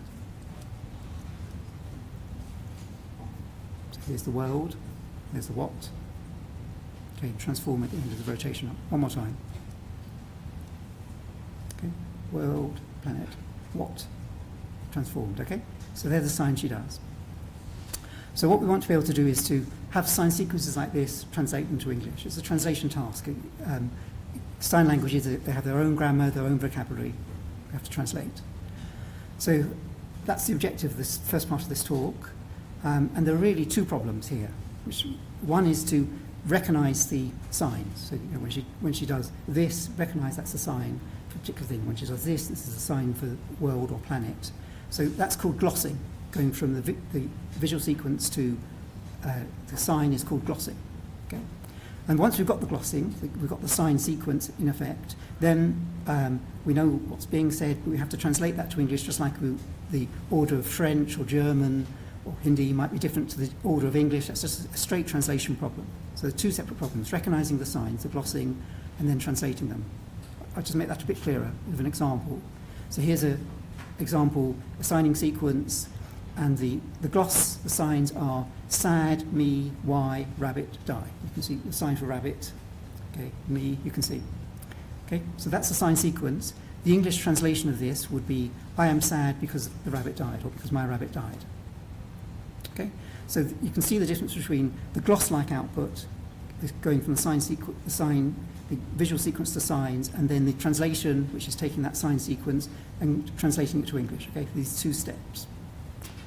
Okay, so now what's been done for some time now is to have a way of succeeding in this area is to take a signing sequence, go through a video sign encoder, going from the bottom going up, map that into a large language model, an autoaggressive language model, like a GPT-like model.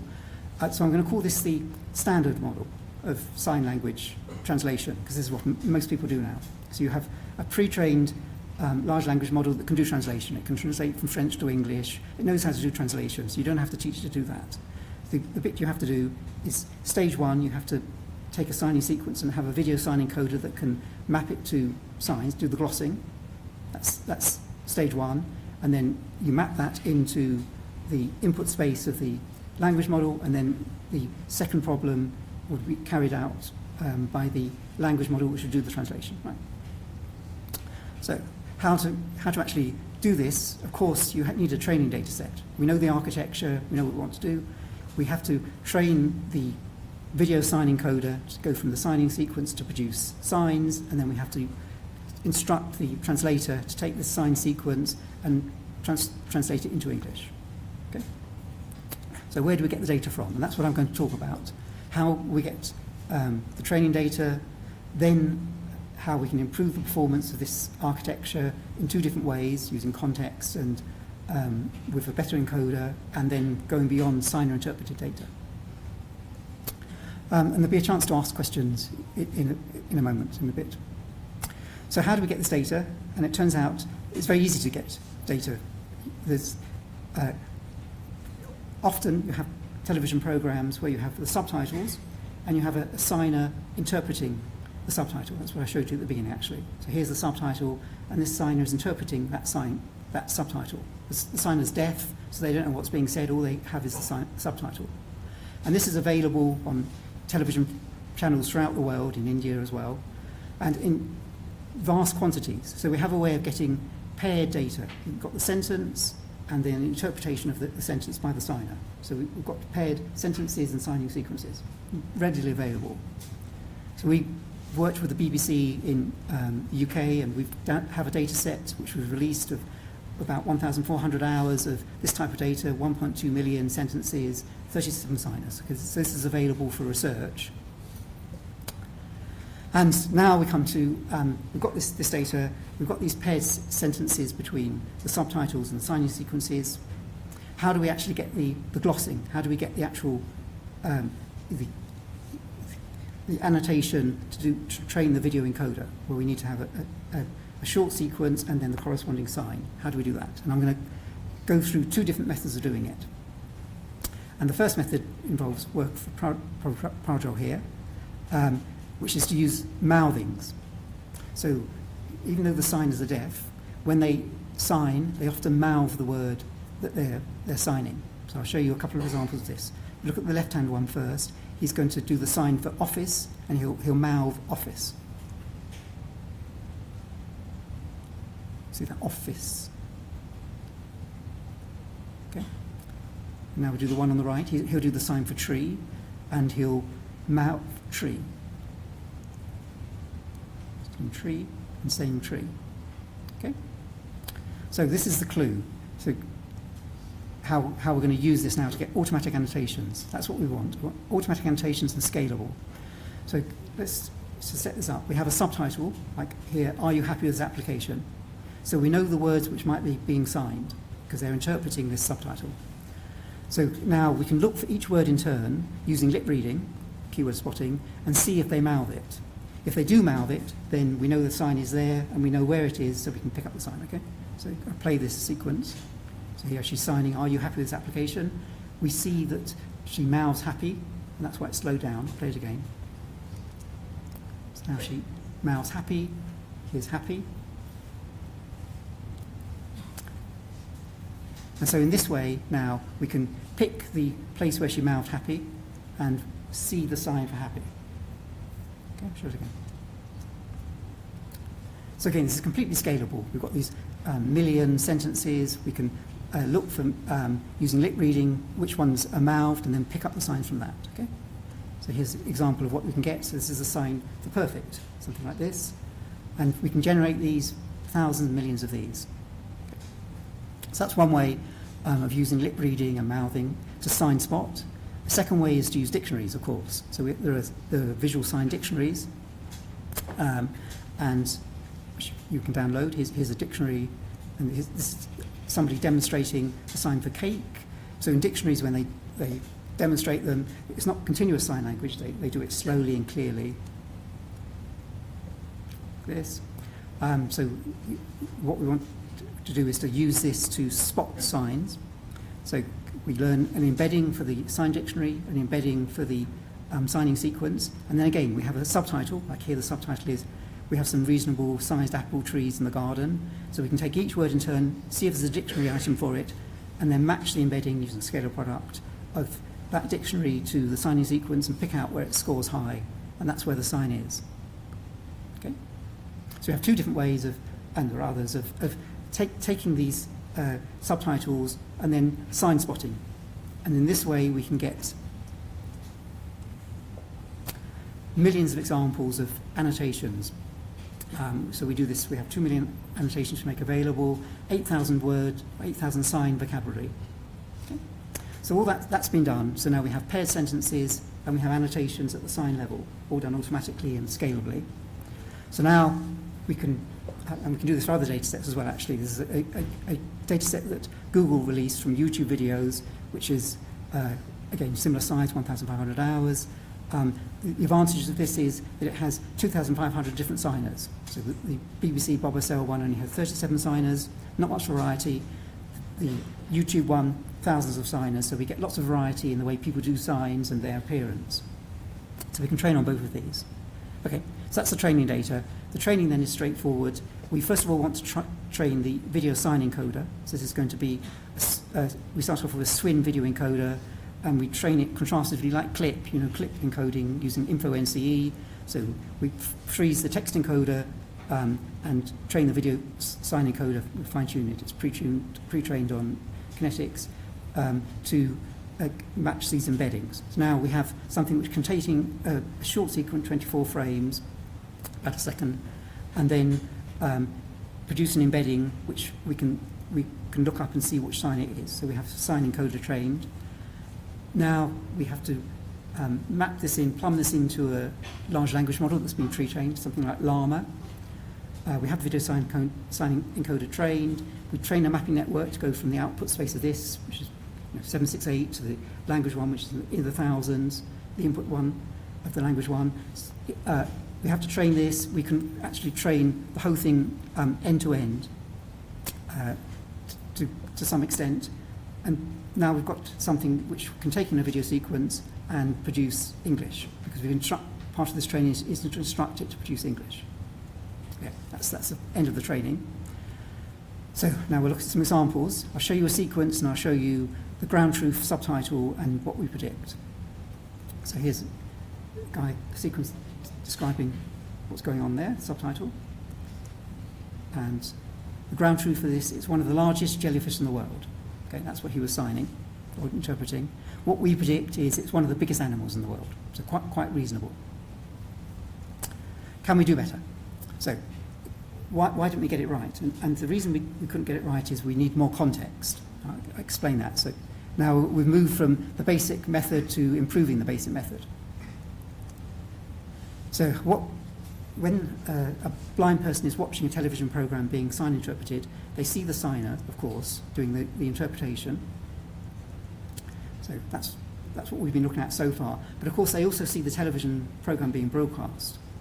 Okay, so they're aware of the signer and the background, what's being broadcast. And of course, the signer knows this. So the signer doesn't need to explain everything that's in the background because the blind person can see that.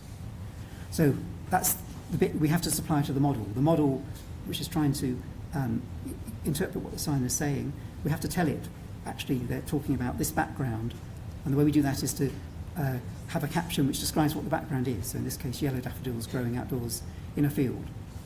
Okay, so now it's closer to what the deaf person will have when they're watching the interpreter, but also the deaf person will know what the previous subtitle that had been interpreted was. The previous subtitle was "The wind is really starting to pick up."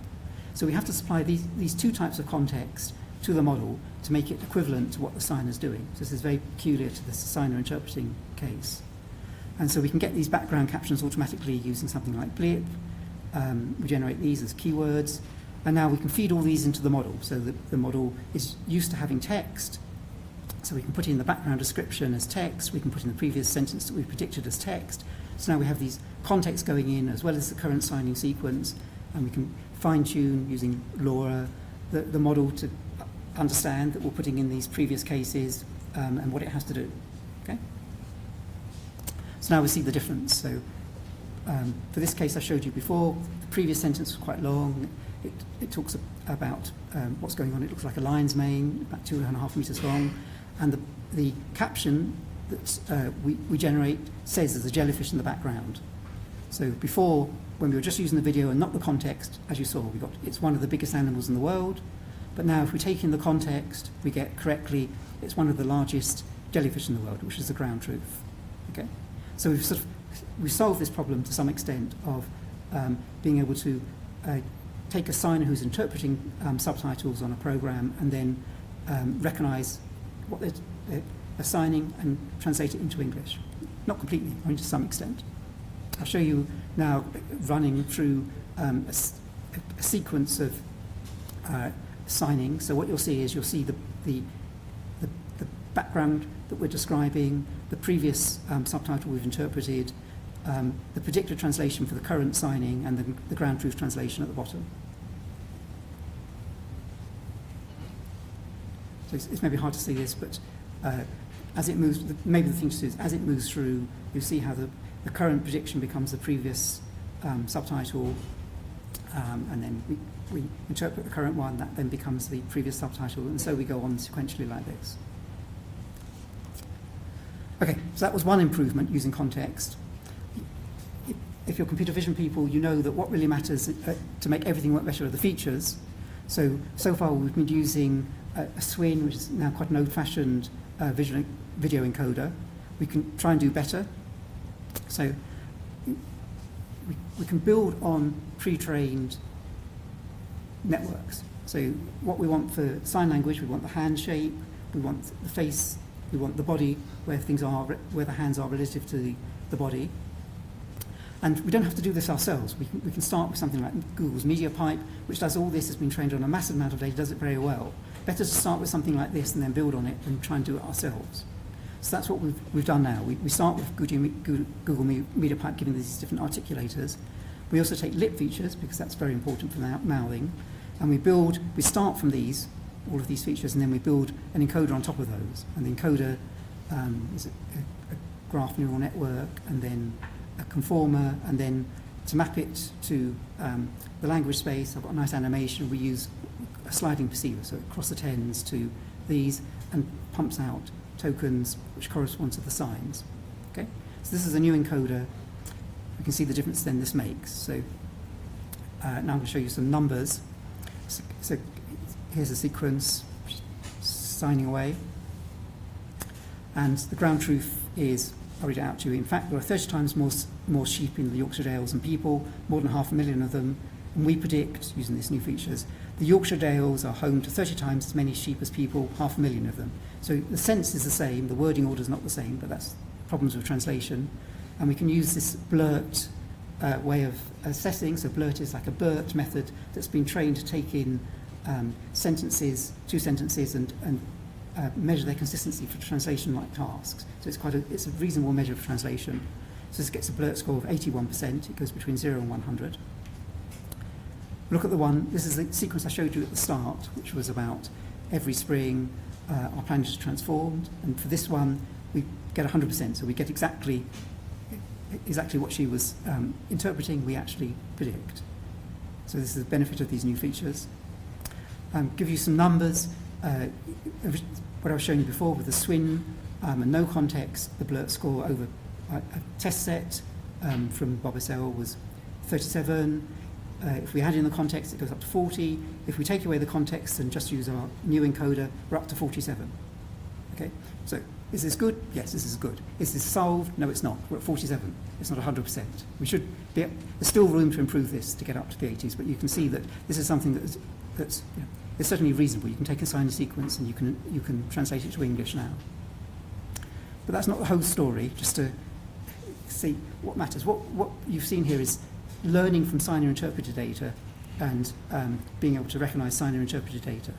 But that's not what is useful to a deaf person. A deaf person wants to be able to communicate with a device, not deal with interpreter data. So I'll just finish off the sign language part by talking about what really happens in sign language. So sign language, the deaf people are talking to each other. So we want to work on data where deaf people are interacting. And there's something called the BSL corpus which has this. So on the left here, this is the sort of signer interpreter data you've seen. They're facing the camera, they're interpreting the subtitle. On the right, this is more natural sign language. So here the person is in a conversation.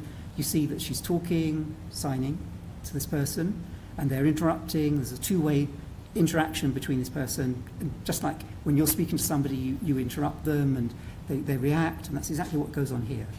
So the question is now about generalization. Can we take our models that have been trained on this signer interpreted data and then apply it to this more natural signing?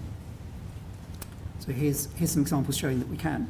So it does generalize. So here's an example. This person's talking to someone else. We're just looking at her, not the person she's talking to. And the translation of what she said is written at the bottom here. I'm signing to someone and they don't understand me. I have to make changes to my signing. And our prediction is, if I am signing to someone and they don't understand me, I have to change my sign. So it catches the spirit of what she was saying. I'll show you one more example. So here,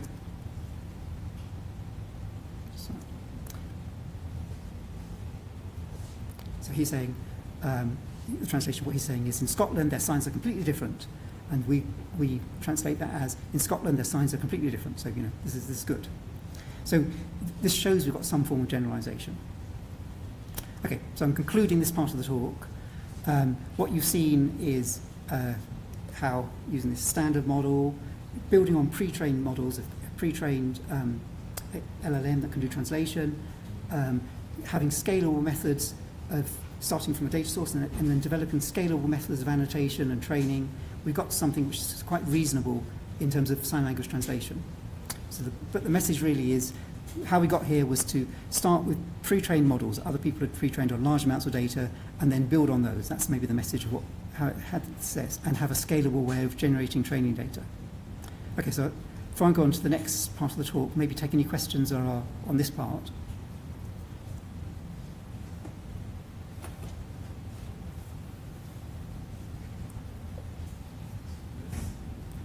Maybe you need a microphone.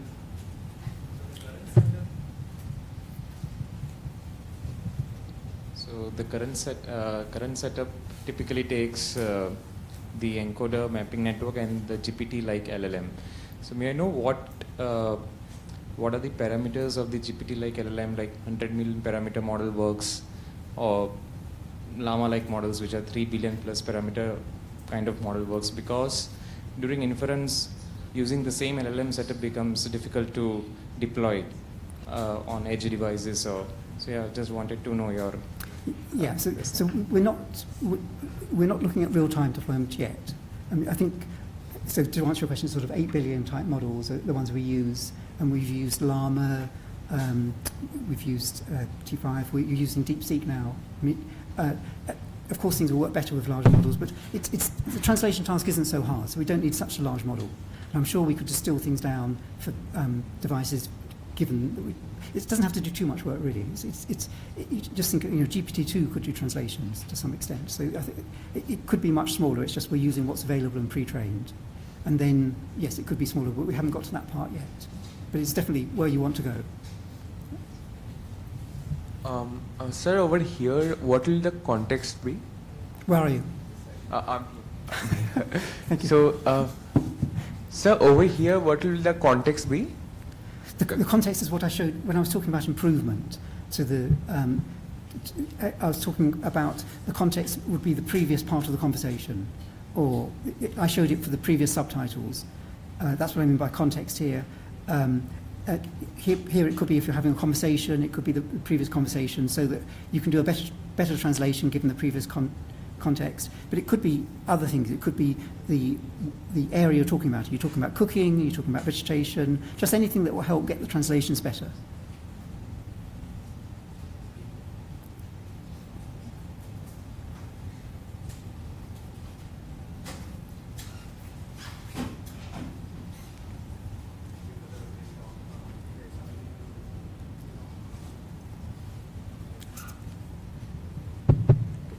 Yeah, thank you for the amazing talk, and yeah, it's great going into technical details. It's not finished, by the way. I've got another bit. Oh, yeah, definitely, yeah. We'll be waiting for the remaining half. So my question is more related to the use case rather than technical details. So I believe the primary use case is to interpret sign language for people, which is primarily made for deaf people, and in the end, the system is hoped to become a conversational agent to a sign language person, where we are able to interpret what the deaf person is saying, and then probably build a sign language system which shows some signs and can potentially interact. But I was confused if deaf people are able to read, in the sense, if they can read subtitles, why aren't subtitles are a good option to go with? Thank you. Okay, so first, it's sign language is their natural language, and as I said, it's got its own grammar and vocabulary. So of course, they can make the effort to learn English, just like you've got a home language and you've made the effort to learn English. But for some of them, it's quite hard. It's not their natural language. So maybe they can, but it's not what they want to do. Just like you'd rather, of course, my natural language is English, so that's what I tend to speak in. But you can make the effort. And I can speak French, and all you wonderful people can speak English perfectly fluently. But some people, they just want to speak in their natural language, and that's sign language. Okay, that's the answer. And in terms of applications, I think it's more than just being able to. Deaf people can talk to themselves, to other deaf people already. But they can't talk to machines. Like Alexa, they can't use Alexa.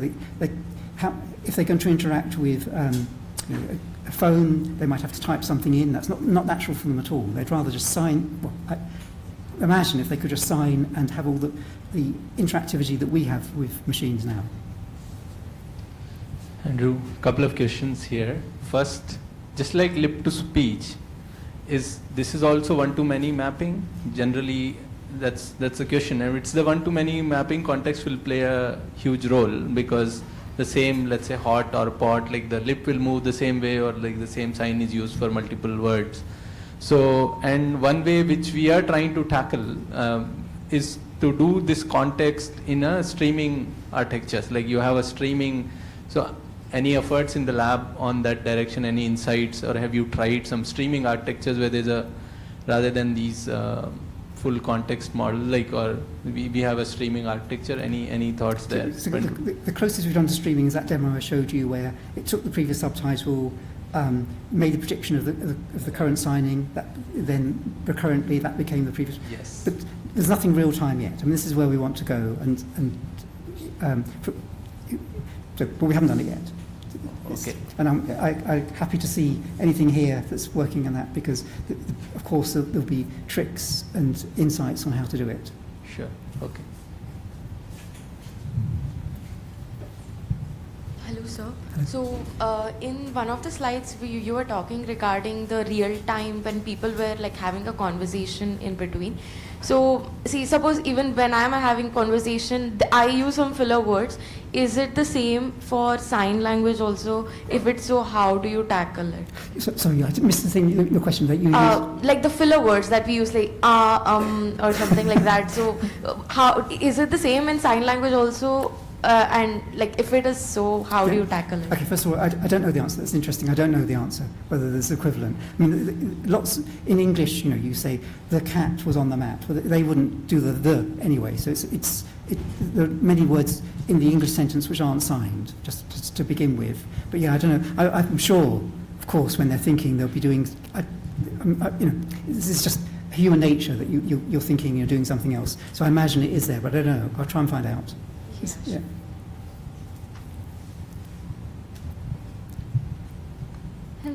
Hello, good afternoon, sir. My question is, in one of the slides, one example you showed was that Scotland uses a different sign language. So my question is, how well does this generalize to other sign languages?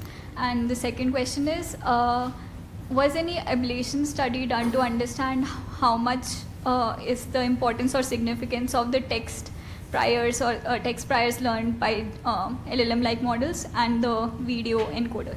Okay, so the first one is, it does generate to other sign languages. We've done this for American Sign Language, ASL as well as BSL. So the way of progressing does. The sign language systems are different though. I mean, British Sign Language signs are different have different meanings. That, of course, they might overlap in terms of the gesture, but they have different meanings for American Sign Language. So it's just like some of the words in French and English would be the same, but they could mean different things. Second question again was? Just wanted to understand if any study was done to understand if the text priors dominate over the video encoded tokens. Yeah, you mean does it hallucinate things? The only place we've seen that is, yes, if it's not paying proper attention to the video coming in, then it can hallucinate, it can fill things in. But we do a lot of dropout to make sure it can't do that. So that's part of the training to try and to prevent it doing that. Hi, thank you, sir. So, in spoken languages, we have words broken into phonemes. So in sign languages, I believe there could be some composition of those signs that could be broken, and some of the imparity in the spoken cognition is that something like dyslexia, that some of the phonemes are missed, and because of which the comprehension is missed.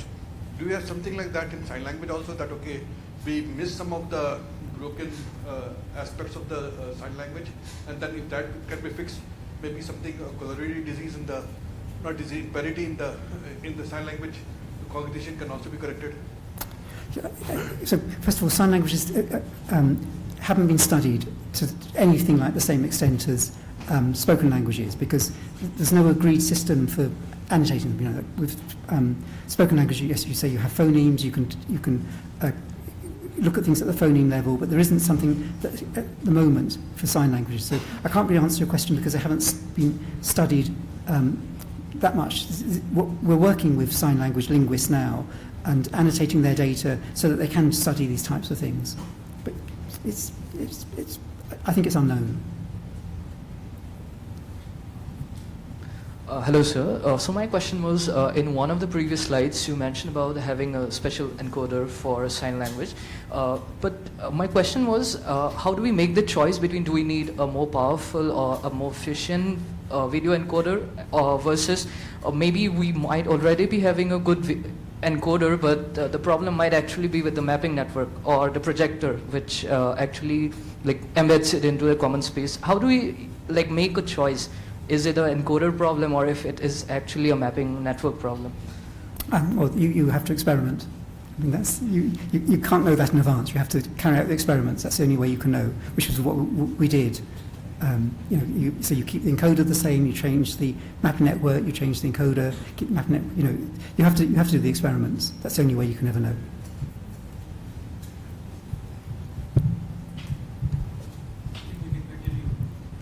Okay. So we'll switch to the next topic now. Thank you for the questions. This is, I'd say, more light-hearted. This is a new area, co-speech gestures. So, as we said earlier, sometimes you can build on a previous area. Sometimes you can drive a new area, and this is really a new area. So, recognizing co-speech gestures. So, as I said, co-speech gestures are gestures that people make as they speak. They illustrate points, they emphasize points, they give complementary information. I'll start off by showing you some of these. Just to point out that this is work done by IIIT students who come to Oxford, Sindhu, and Prajol, who's here. This is work done by them. So we've already seen one example of a co-speech gesture which Jitendra demonstrated. So this cycle of perception and action. Okay, so that was one example of a co-speech gesture. I'm going to get Jitendra to demonstrate a few more examples for me. So he's now going to do, you cannot open the newspaper. We'll let him do it. Today is the era of AI. You cannot open the newspapers without reading about various benefits or fears of AI. So you saw the open, I'll show you again, watch for the open gesture.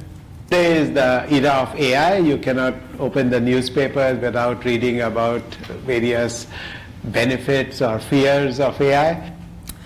I'll have a few more demonstrations from Jitendra. Here's 3. Because everything should go in 3. And you can think of the brain as something in between.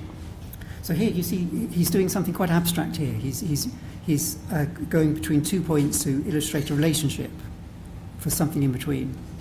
And you can think of the brain as something in between. Okay. So, no, but it's not just Jitendra Malik who does gestures. We can go closer to home. So this turns out this person also gestures. So let's see some examples from him. There are 3D worlds you can represent using appropriate formats. So we see it again. So 3D worlds. Okay. So There are 3D worlds you can represent using appropriate formats. and it turns out he's a real gesturing person. Let's have another example.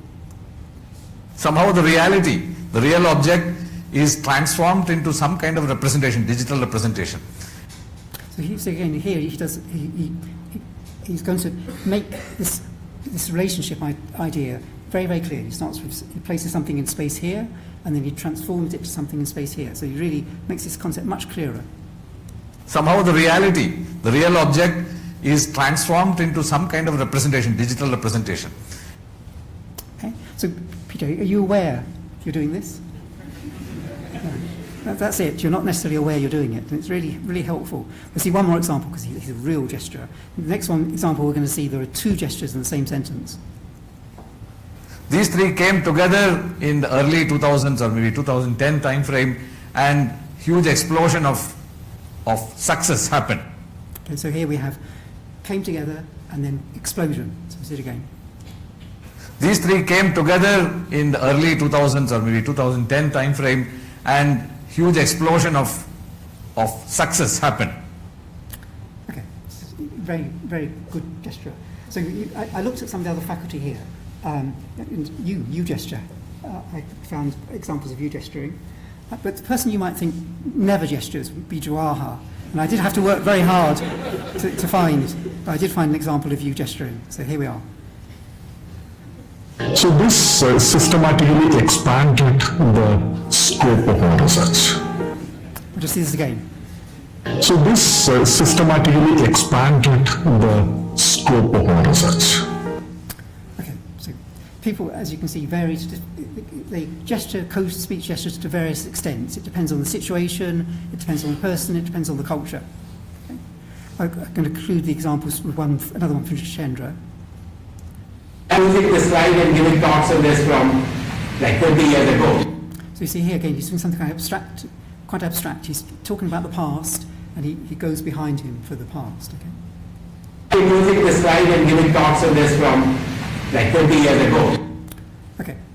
So that's giving you a feel for sort of code-speech gestures that people do. They have been studied, and the various taxonomies for code-speech gestures. So this person, David McNeil, in 1994, wrote a book, and he had these 4 categories. There's iconic, which is the ones we've seen quite a lot of, like something becoming larger or rising up. There's metaphoric, the time example we just saw from Jitendra. And then there are beat gestures. So as you speak, you move your hand to match the tempo. Okay, that's a beat gesture, and then you have pointing like gestures, diegetic gestures as well. Okay, so some of these carry meaning, but the beat gestures don't carry meaning. And we're interested here in recognizing the meaningful, the ones which convey meaning. Okay, so we have these 2 problems that we want to solve. We're going to recognize semantic code-speech gestures. We have to determine if a gesture is semantic or not. You know, these sort of beat gestures are not semantic. And then what we want to be able to do is if we class a gesture as semantic, we'd like to know what information is it conveying. That's what I'd like to know. And for that, for the moment, we'll say, what word were they gesturing? So here are some challenges. So I'm going to show you various challenges. So in a sentence, most of the words are not gestured, okay, not meaningfully. You've got the presence of random and beat gestures. I'll show you some examples in a moment. And there's no data sets at the moment for this, of sufficient scale. So I'll show you some people doing beat gestures. This is the first example I'll show you is Christian Grauman, who's another computer vision researcher. She'll do some beat gestures. Manipulation, like up close, hear it well, see it well. And see how she's beating out the time, doesn't correspond to any meaning. Manipulation, like up close, hear it well, see it well. And then I'm going to use Jitendra to generate what a random gesture is. So here we go. And humans, maybe it's 100,000 years, maybe it's a couple. So you see just a scratching nose, random gesture. And humans, maybe it's 100,000 years, maybe it's a couple. And that's the problem, that people move their hands around. It's very idiosyncratic what you do. You move your hands around. Sometimes you do code-speech gestures. Sometimes you're just moving your hands, beating, or just scratching your nose. You've got all these movements. So classifying which are the code-speech gestures which are conveying meaning is challenging. Another source of challenge is there isn't any one-to-one mapping between the words that are gestured and the gesture. So I'll make that clear. So here are 3 people gesturing to the word zoom. They say zoom, but they do different gestures. One's zooming to one side, the other one's zooming out. So they're saying zoom and they're gesturing it in very different ways. Okay, so that's the same word gestured in different ways. And the other way around, here's the same gesture but corresponding to different words. So the first one is, they were saying growing, the second one expand, and the third one was heavy. Okay, so all similar gestures, but corresponding to different words. So you don't have this one-to-one mapping. So you can contrast that with sign language. So sign language, you have tens of thousands of words, and just like English, they have a fairly precise meaning. If you do this, it by and large means perfect. That's what the sign language means. Even though it's many, many thousands of words, it's for communication, you know what it means. But here, you haven't got this one-to-one mapping between meaning and gestures. Okay, so what's happened in the past? Most work on code-speech gestures has been about generation.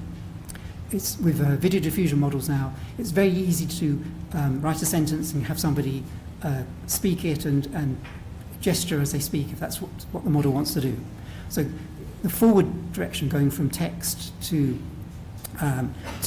generating a video with co-speech gestures going, that's advancing pretty well. That's okay. But the other direction, the perception direction, the seeing somebody do a co-speech gesture and understanding what they're adding by that to the sentence, there's not much work being done on that at all. And the reason primarily is there haven't been data sets, as always, to enable this. We need a data set to get this going, and that's what we've done now in this work, is to make a data set which is sufficiently large to train and evaluate on. So I'm going to show you briefly about the data set.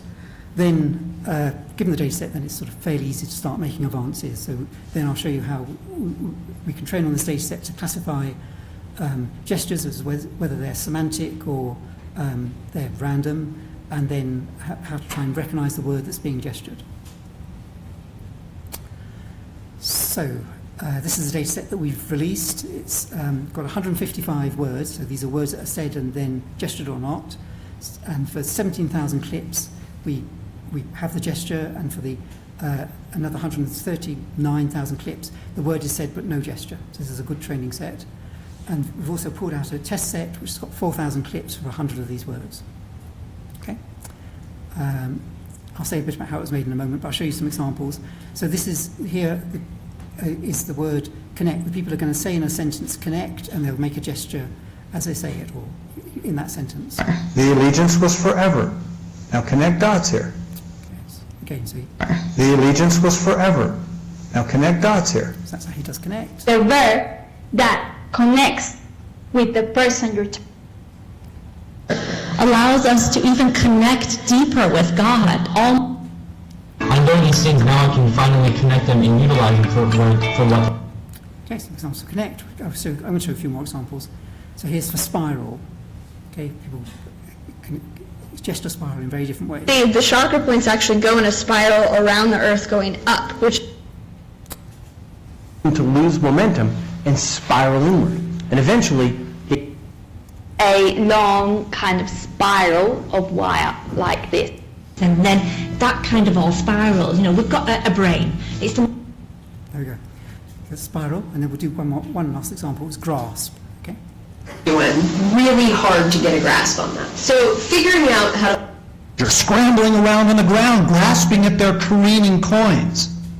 Talk about things they can't grasp at all. And grasp the Seneca Journal.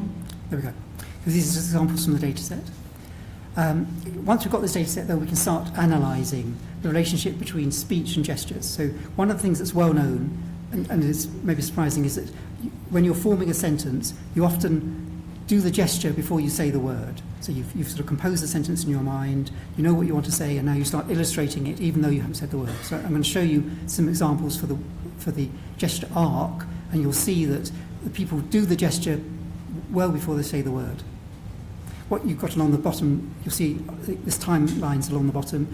The top one will be the speech when they actually say the word, and the bottom one green will be when they start the gesture and end the gesture. And at the top of that arc, people inside it... So you see he's doing the gesture of arc well before he starts saying it. I'll show it again. And at the top of that arc, people inside it... And you see how he illustrates the top of the arc as well. So second example. Fabric as I go, so I get a nice arc, but I have the benefit of the feed dot. Again, he's doing it well before he says arc. Fabric as I go, so I get a nice arc, but I have the benefit of the feed dot. A middle and an end. Is there an arc? Is this a talkable topic? Show it again. A middle and an end. Is there an arc? Is this a talkable topic? Okay, so this data set lets us analyse things like this, and also how long the gestures last, and to some extent, given the word, do you gesture it or not when you do it? Okay, I want to say briefly just how we made this data set, because this is typical of all data sets. So we started off with a corpus called AV Speech that was developed for in 2018. It's a big corpus of YouTube videos, and we did automatic speech recognition on all of these, so we knew what was being said, and then we looked at the frequency of certain words and picked words which were likely to be gestured. We picked 200 words which could be gestured, and that gave us about 1.5 million clips where those words were said. We don't know if they're gestured or not. Then we had to filter these because we want to keep clips where the hands and the arms are visible in the frame. So we just use key point joint tracking to throw out ones where you couldn't see the hands and the arms. So now we're at about 500,000 clips. And then we did some class balancing because we want to make sure we want to have not too many for, these things are always long-tailed. We want to have a similar number of examples for each word. And that got us down to about 160,000 clips. And we sent those for annotation. And the annotators were say, for this particular word, it could be connect. Is that word gestured or not? Okay. And we had this done by 5 annotators each because we wanted to have high quality of the data set. It took about 1,000 hours. And interestingly, it was done by Alanza, which is a company not very far from here. So they did all our annotation for us. So after we'd done that, about 19,000 of these clips had words that the word was gestured, and the remainder the word was said but not gestured. So this is a good training set. So you can have, say, a word connect, and you have many examples of where it's gestured and many examples where it's not, even though it's said. And then after that, if the gesture is there, then we annotated the start and end position of it, and that took another 500 or so hours of annotation task. So this whole process took about 6 months, which is what it typically takes to do a good data set, thousands of hours of annotator time as well. But now it's here and it's available. But in the process, the 200 words we started with came down to 155. Okay? So that's where we are. Okay, so now I'm going to move on to using this data set for some tasks. And the first task is we want to be able to look at a sequence where somebody's gesturing and say, did they make a semantic gesture or not? So this is we want to separate the semantic gestures from the non-semantic ones. So again, here are the examples of semantic gestures. If India, as massive as it is, you have Obama, a good gesture, doing as massive as it is. Okay, so that's a semantic gesture.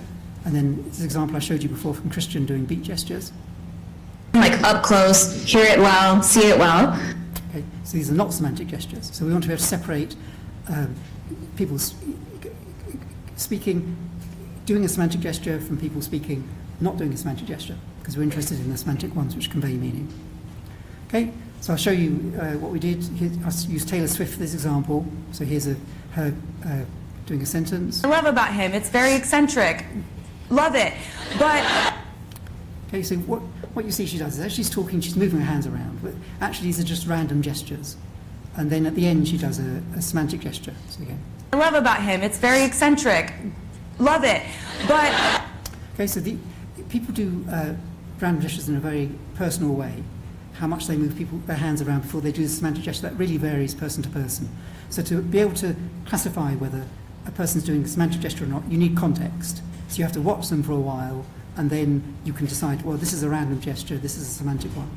So the way we did this, given our resources, we take in about 10 or so seconds of the person and then just classify a few seconds in a window of whether they're doing a semantic gesture or not. You have to see the context. Okay? And this is very straightforward now. I mean, now we all know how to build transformer architectures.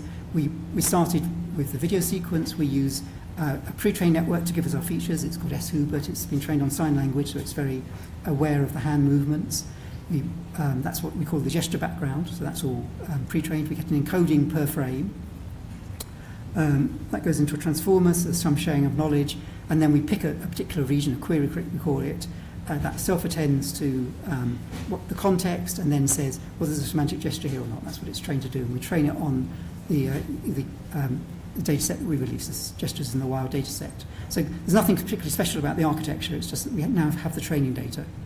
I'll show you some results of having done that. So each time you'll see a clip, you'll have what we say is the ground truth, whether it's a semantic or there's a semantic gesture there or not, and then our prediction. Okay, so if India, as massive as it is, okay, so clearly semantic gesture, and we predict it correctly as semantic. I love about him, it's very eccentric. Love it, but when She does a semantic gesture, and again, ground truth, there's a semantic gesture, we find a semantic gesture. I was doing, and all of a sudden my work was challenging the vitality of my life. So again, he does a semantic gesture just. We predict a semantic. These are all examples which are not part of our data set. We trained it on our data set, we tested it on our own data set. These are now new examples, it's unseen, that we're running on. So the bottom left researcher is Fei Fei Li. If you don't know her, she's going to do some gesturing. Because my entire career started at... So this is not a semantic gesture, and we correctly say it's non-semantic. And we bring in Kennedy. Ask what you can do for your country. So it's debatable if that's a semantic gesture or not. It's a great speech. Ask what you can do for your country. So we class that as not semantic, which is what we predicted. It's debatable, that one. And now to the Christian example where she's doing a beat gesture. And so more procedural activities that involve... Again, this is non-semantic and we get that. So you can see that we've now got something that works to some extent. In terms of numbers, on our own test set, we can look at words which we've seen in training but haven't seen those particular people, and we get an accuracy of 75%, which is reasonable. If we just take the predictions which have very high accuracy, we can get to 93%, if the confidence is above 0.9. We can also take words which are unseen, so they're not in our training set, and we can test on those with high accuracy, with high confidence, and get 86%. So this shows it generalizes beyond the training set of words. Okay, so we trained it on 150 words, we test it on some other words it hasn't seen. Okay, so this is working reasonably, I'd say. It's good enough to mine more data. And now we can run this in a sliding window fashion. So we can run over a longer sequence, we can take some context, and we can ask, as we slide along, is this semantic or not? I'll use Rajendra again for this. Yeah, these are the central problems of the field: locomotion, navigation, and manipulation, because everything should go in threes. So these are the three that to pick on. So what I'm going to do is start with just like a flavor of where we are today, and I'll pick work from my group on each of these dimensions. What can we do today? Okay, so you can see let's start with locomotion. You can see we can start to pick out these semantic gestures now. Okay, so the other part is locomotion. Locomotion. I'm channeling Jitendra. Location of where the gesture is, and then not knowing where the gesture is, but also trying to predict what word was said. So we're not going to listen to, for the purpose of this, we're not going to listen. The audio won't be there. There'll just be the visual sequence for both these tasks. So here's an example. Or one of those round, colorful things called a globe. Okay, so we know that he gestures round, but if we just had the visual sequence, could we spot where the semantic gesture is, and could we say, given this, what's the word that he is gesturing? What is he trying to gesture? Okay, so again, the architecture is nothing special. It's the same as we had before. We have these SUBERT features. We go into a transformer, and then we have a classification head which tries to predict what word is being spoken just from the visual, and something which tries to regress the start and end point of the gesture. Okay, so I'm going to show you some examples of this. You'll see you'll hear the person. The algorithm doesn't hear the person. They'll be speaking, they'll be gesturing, and these various timelines. One will show you, the top one is the speech. Can you see my mouse? Yeah, the top one is the speech. Then there'll be what Gemini predicts. Okay, so with Gemini we ask the same questions as Gemini 3. Then our prediction of the time period, and then the ground truth prediction of the time period of the gesture. Okay, that's what you're going to see. And also the prediction of the word, you'll see. How the edges of shapes where they meet together and blend into each other really. So I'll show it again more slowly. So you see here she's doing the gesture together. We correctly find the time period of where she starts and finishes. Gemini thinks that she's doing interaction, which is not too bad, but it wasn't a word. I mean, that's the problem with this, is that, as I said, many words can have the same gesture.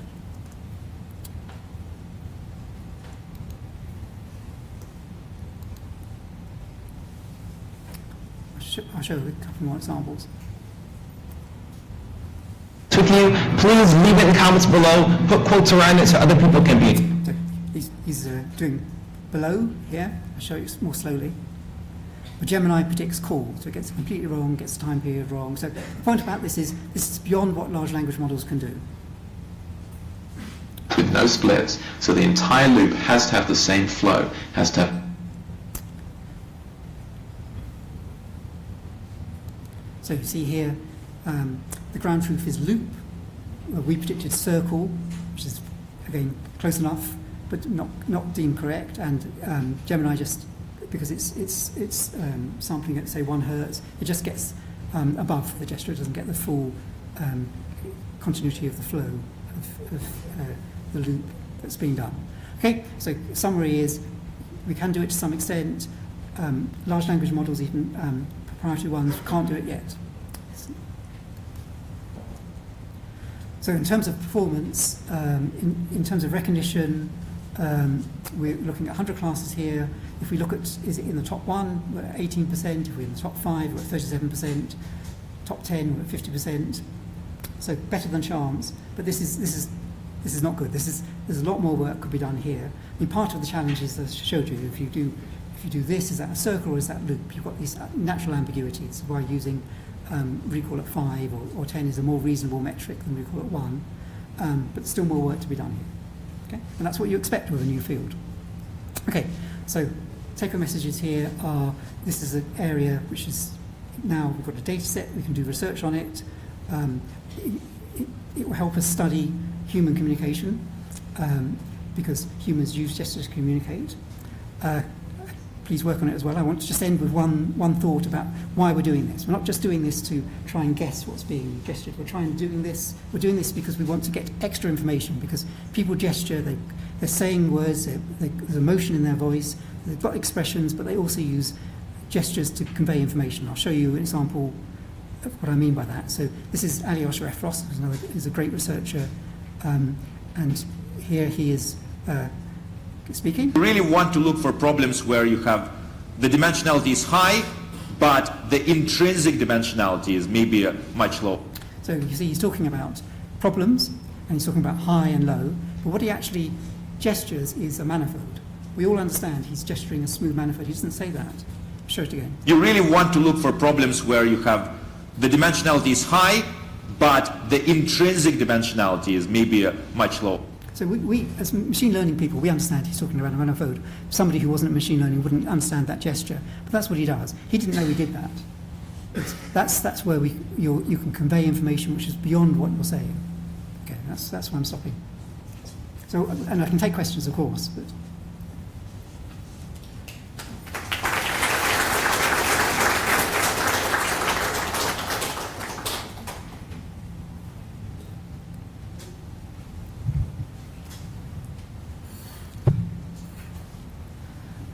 Sir, I have two basic questions. One is on mostly the sign language concern. Speak closer. Am I audible, sir? Hello? Am I audible? Yes. Yeah, sign language mostly concerned about the upper body parts, right? Mostly the facial and hands gestures. I can't hear you very well, I'm sorry. Can you... Am I audible now? Better. Yeah, thank you. So, sign language mostly concerned on the facial and hand gestures, right? Yes. So, why are we training on whole body pose estimation? We're using body pose just if you go back to the Google Media Pipe, it gives you body pose, but we were just using the upper body. You can choose just to use the upper body part. So I was only using the upper body part. We didn't care about the legs, if that's what you're asking. Yeah, like what is the significance of training whole body posture? It is, but you can choose models which just give you the upper body. But in any case, we only use the upper body part. Sure.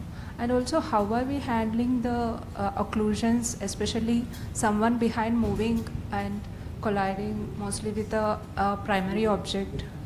So for sign language, you mean in the case of sign language? Yes.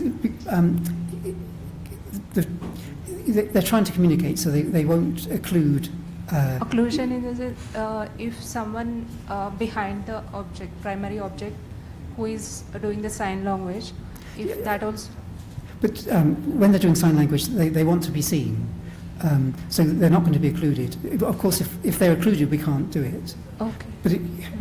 But sign one of the strategies in sign language is some of the signs involve two hands, and particularly in what's called finger spelling, where in British Sign Language you spell out words by touching your one hand to the other. And this is very hard because you one hand could be occluding what you're doing. So here I'm doing E, and now I'm doing I, and it's very hard to see because or you can't actually see what I'm touching, but you just see the one hand coming down. So it's not just, it's the actual motion towards the sign that is what you recognize. So when accidentally moves somewhere aside or apart while doing the gestures, so in that case, how are we handling? Again, I can just keep saying the same thing. With sign language, they're trying to communicate, so they want to be seen. So if somebody can't see them, they'll say, I can't see what you're doing, and sign it. It's not trying to solve the problem of being occluded. Thank you. I had a question on there's a lot of cultural context in the way you sign. The way Indian person signs might be very different from an Italian or a Japanese person. Yes. So in the data set that you created, was that taken into account, or did you consider that aspect? But by sign, do you mean co-speech gestures, or do you mean sign language? Co-speech. Oh yes, definitely. We've done it, definitely. Italians, Israelis, they sign much more. Sure. exactly. So we've got them in the data set, and we've done some analysis of the amount that they assign. That's as far as we've got. But that's what the data set will enable, is to study things like this. And of course, we want bigger data sets to try and do. Yeah, no, it's great fun seeing the different cultures, what they do. English, you'd think would be more formal, but they do co-speech gestures. So one place where gestures are actually at a pedestal is forms of dance. Yeah. So, classical dance or so I didn't find. I mean, I was surprised that when you're doing gestures and dance didn't play a part in any of the clips. Yeah, thank you. Well, that's a new area to work on then. That's what you should do. Maybe not you, because you're a tradition, but this is a nice. Do that here. I mean, I think it'd be. I mean, understanding dance would be a great, really. I mean, just all aspects of dance. Indian dance, you've got a great advantage from modern dance. It'd be a great area to study. See, the other thing I noticed is all your gestures are restricted to hand movements. Is it because it was a follow-on from sign language? What would you do then if it wasn't hand? No. I was wondering, there's a lot of gestures people do with their head also. Yes, true. Especially in India. Yeah, yes. I've noticed even you do. So. Yeah. Well, yes, this is a good point. We should do that as well. Yeah. Thank you. Hi. Yeah, can I ask the question? Hello? Yes. Yeah, so that was very, very interesting. Thank you. I'm very interested in this particular thing. So you said that the specialists in your field would know that he's referring to a manifold, but he has not explicitly mentioned it. So my idea of this is that when his brain is generating the words, a proto version of the form of that would be the thoughts and ideas, which are abstract.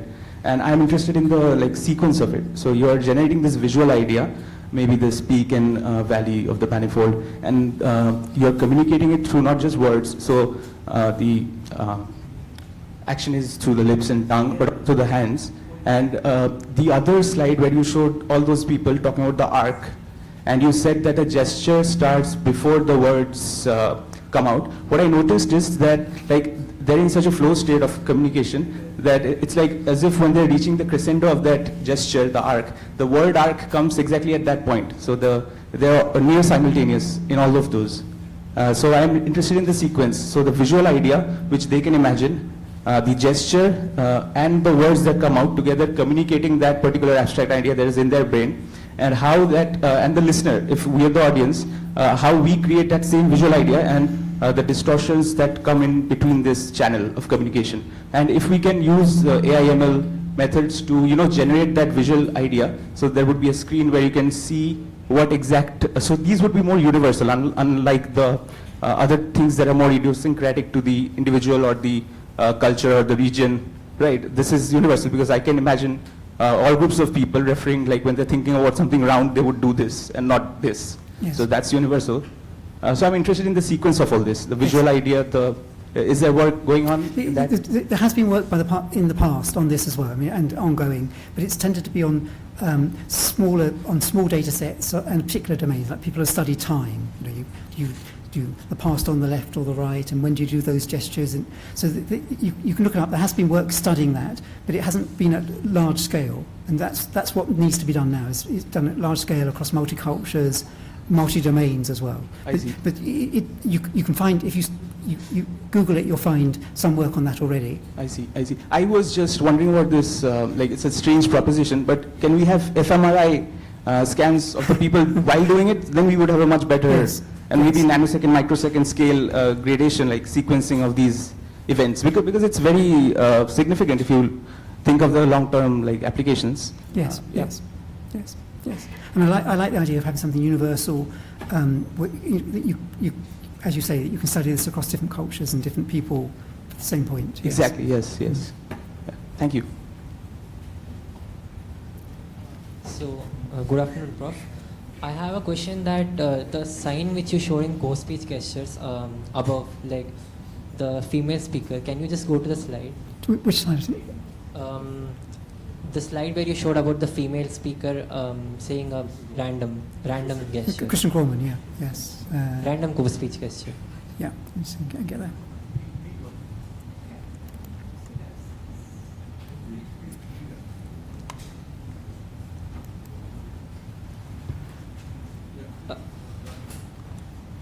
Not this one, sir. The one before this one. The random one. The Chandra's, right? But that was the same actually, but okay, yeah. Like up close, hear it well, see it well. So this one can be categorized like up close. Like up close, hear it well, see it well. Maybe, but I think it's really she's repeating. To me, she's repeating the gesture. I mean, yes, she has it higher the first time, but the fact that she's repeating the gesture—that's what made it a beat gesture for me. My question is, how do you actually categorize the ground truth? Like sometimes maybe the gesture might be a combination of a random and a gesture, but you might have to split in between. So how do you get the ground truth right? So we've done it using annotators, using humans for the moment, and so we give a specification of what we mean by a gesture and what a gesture is not, and with examples, and then human annotators. That's it's based on our definition, and then human annotators agreeing.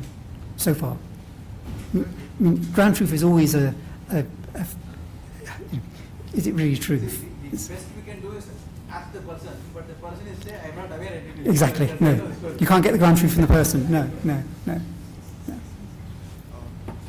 So I wanted to ask that, like, where are you? Thank you. So you have trained the data and you have like checked it on the unseen data. Let's say, how does it perform on like zero-shot classification settings? Like, let's say some new gesture has appeared in the world. So how does it like generalize among those? Well, we have. I mean, all I can answer so far is we've tested it on gestures that it hasn't been trained on. So that's a generalization question. So already it can classify as semantic correctly, to some extent, gestures which it hasn't been trained on. So if it's a new gesture, it will be the same. Thank you. So maybe here first. Let's go.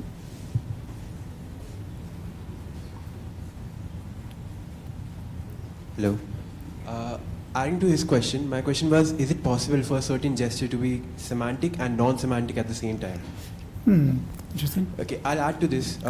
Based on the context of the speaker, let's assume if I'm saying something like up close, based on what I'm saying if I'm wanting to point at someone, this could be semantic, and if I'm just trying to explain something, the same gesture could be non-semantic as well. Is that something?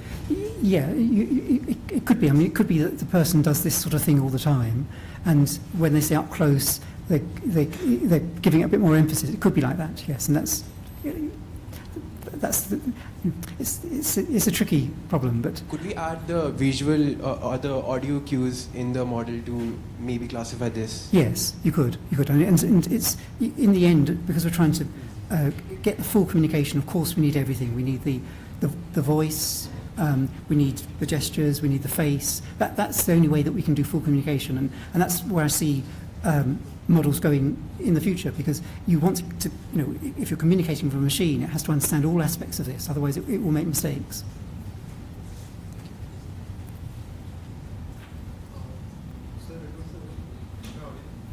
No.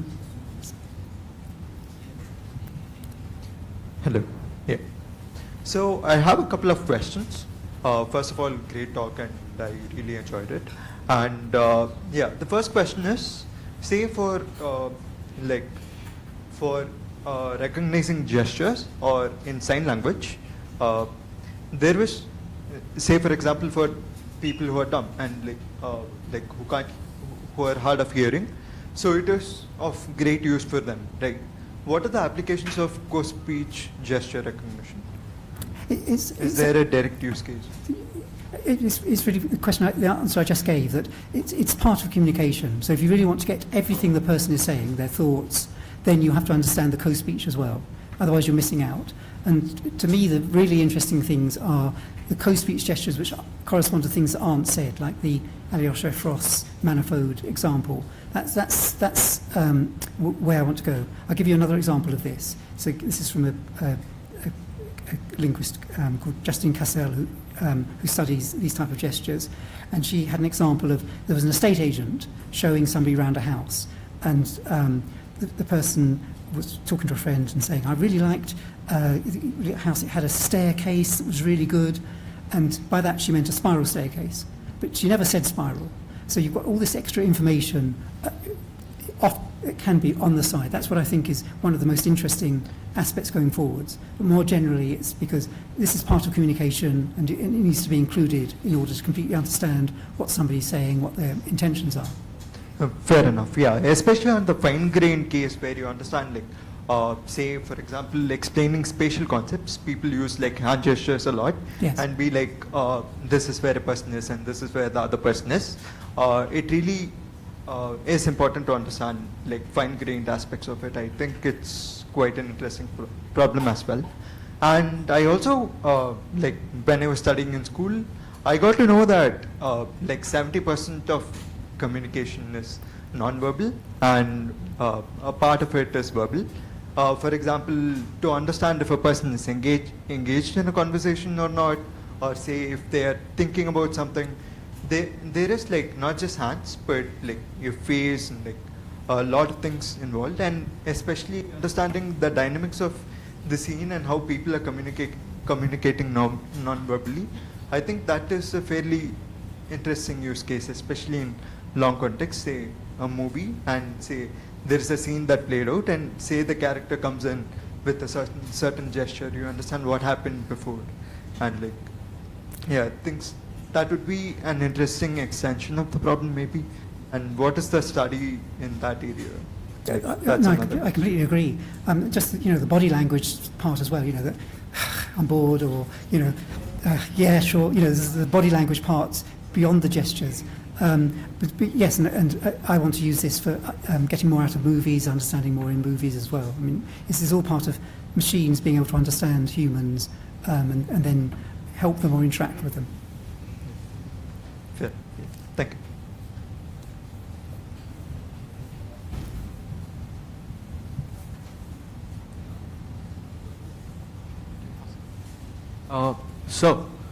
So I have a doubt. So like I've observed that like most of the clips you've shown here is like some kind of lecturing or like one-way communication, right? So I would imagine that in normal day-to-day like interactions or conversations, people would like have other ways of I don't know, showing their intention before they speak. For example, like you suggest some ridiculous idea to me, I'll probably like raise my eyebrows before I start to speak, right? So is there any work being done in that conversational areas or and facial gestures? And yeah, that's my question.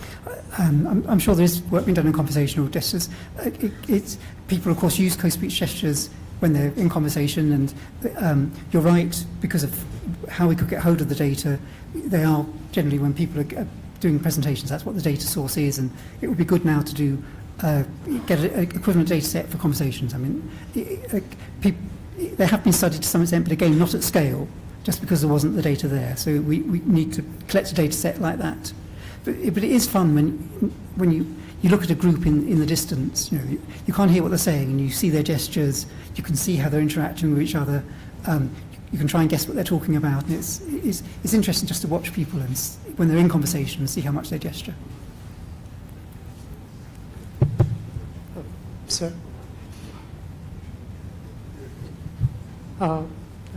I really liked your talk. It was really interesting. My question was regarding beat gestures. So I felt like sometimes we use gestures just to that don't really mean anything. They don't carry any implicit meaning, but just to emphasize what we're talking about, and that may be classified as beat. Or I felt they might really seem like beat gestures. For example, if I'm saying something like everyone inside this room, every single person. So I'm making that sort of beat gesture, but I'm really trying to emphasize the concept. So I felt like that one thing I assumed was maybe it's hard to temporarily mark what exact concept they're trying to emphasize there. So maybe that's why it's not handled. But could this be something that might be handled, or are we choosing to ignore it for now? Yeah.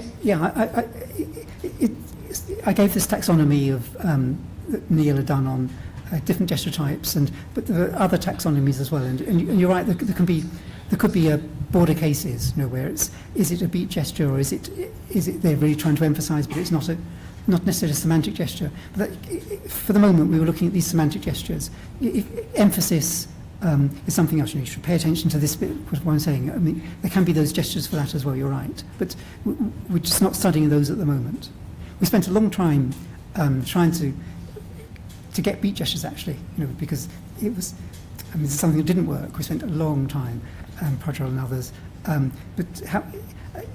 because you've got a repetition, you should be able to find a repetition, but we couldn't get that to work. Maybe you can get that to work. So in the end, we went for these semantic gestures, which were not beat gestures.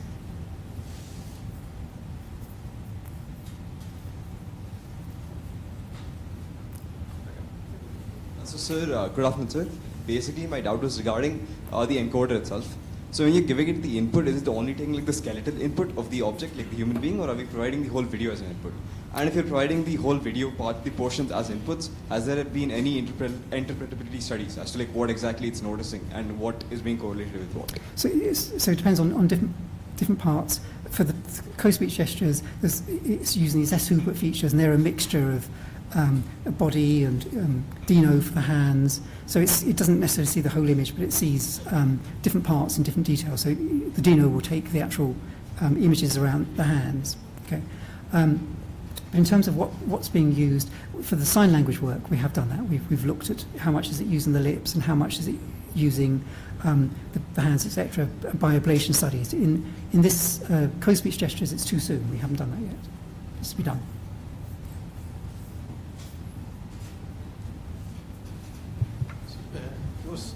There was a question on what is the application. So more than post-speech, I'm interested in similar concept of no speech gestures. So my feeling is like the entire Charlie Chaplin movies should be part of your data set, because those are starting point of no speech gestures which do the yeah. He was, as you saw with the lip reading, sometimes they're speaking as well. You can't hear it. But yeah, the gestures. That's what I meant by no speech. Yeah, no, but I agree. I think silent movies are a great source to, and they're comedies as well. So it's a great thing to work on. But you're right, no speech is nice. Yes. Okay. That's a fantastic talk, as usual. Classic AZ.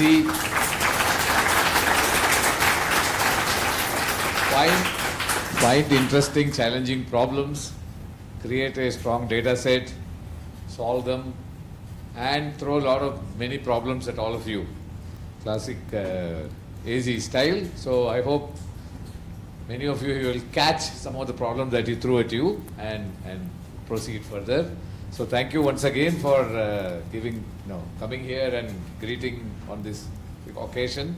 You are a regular visitor, and we will continue to welcome. We'll continue to expect you to visit us. And thank you for your co-speech gestures as well. Yeah, I've never been part of a presentation. Now I'm along with Jitendra and Alyosha and of course Obama and other. Okay, thank you once more. Thank you.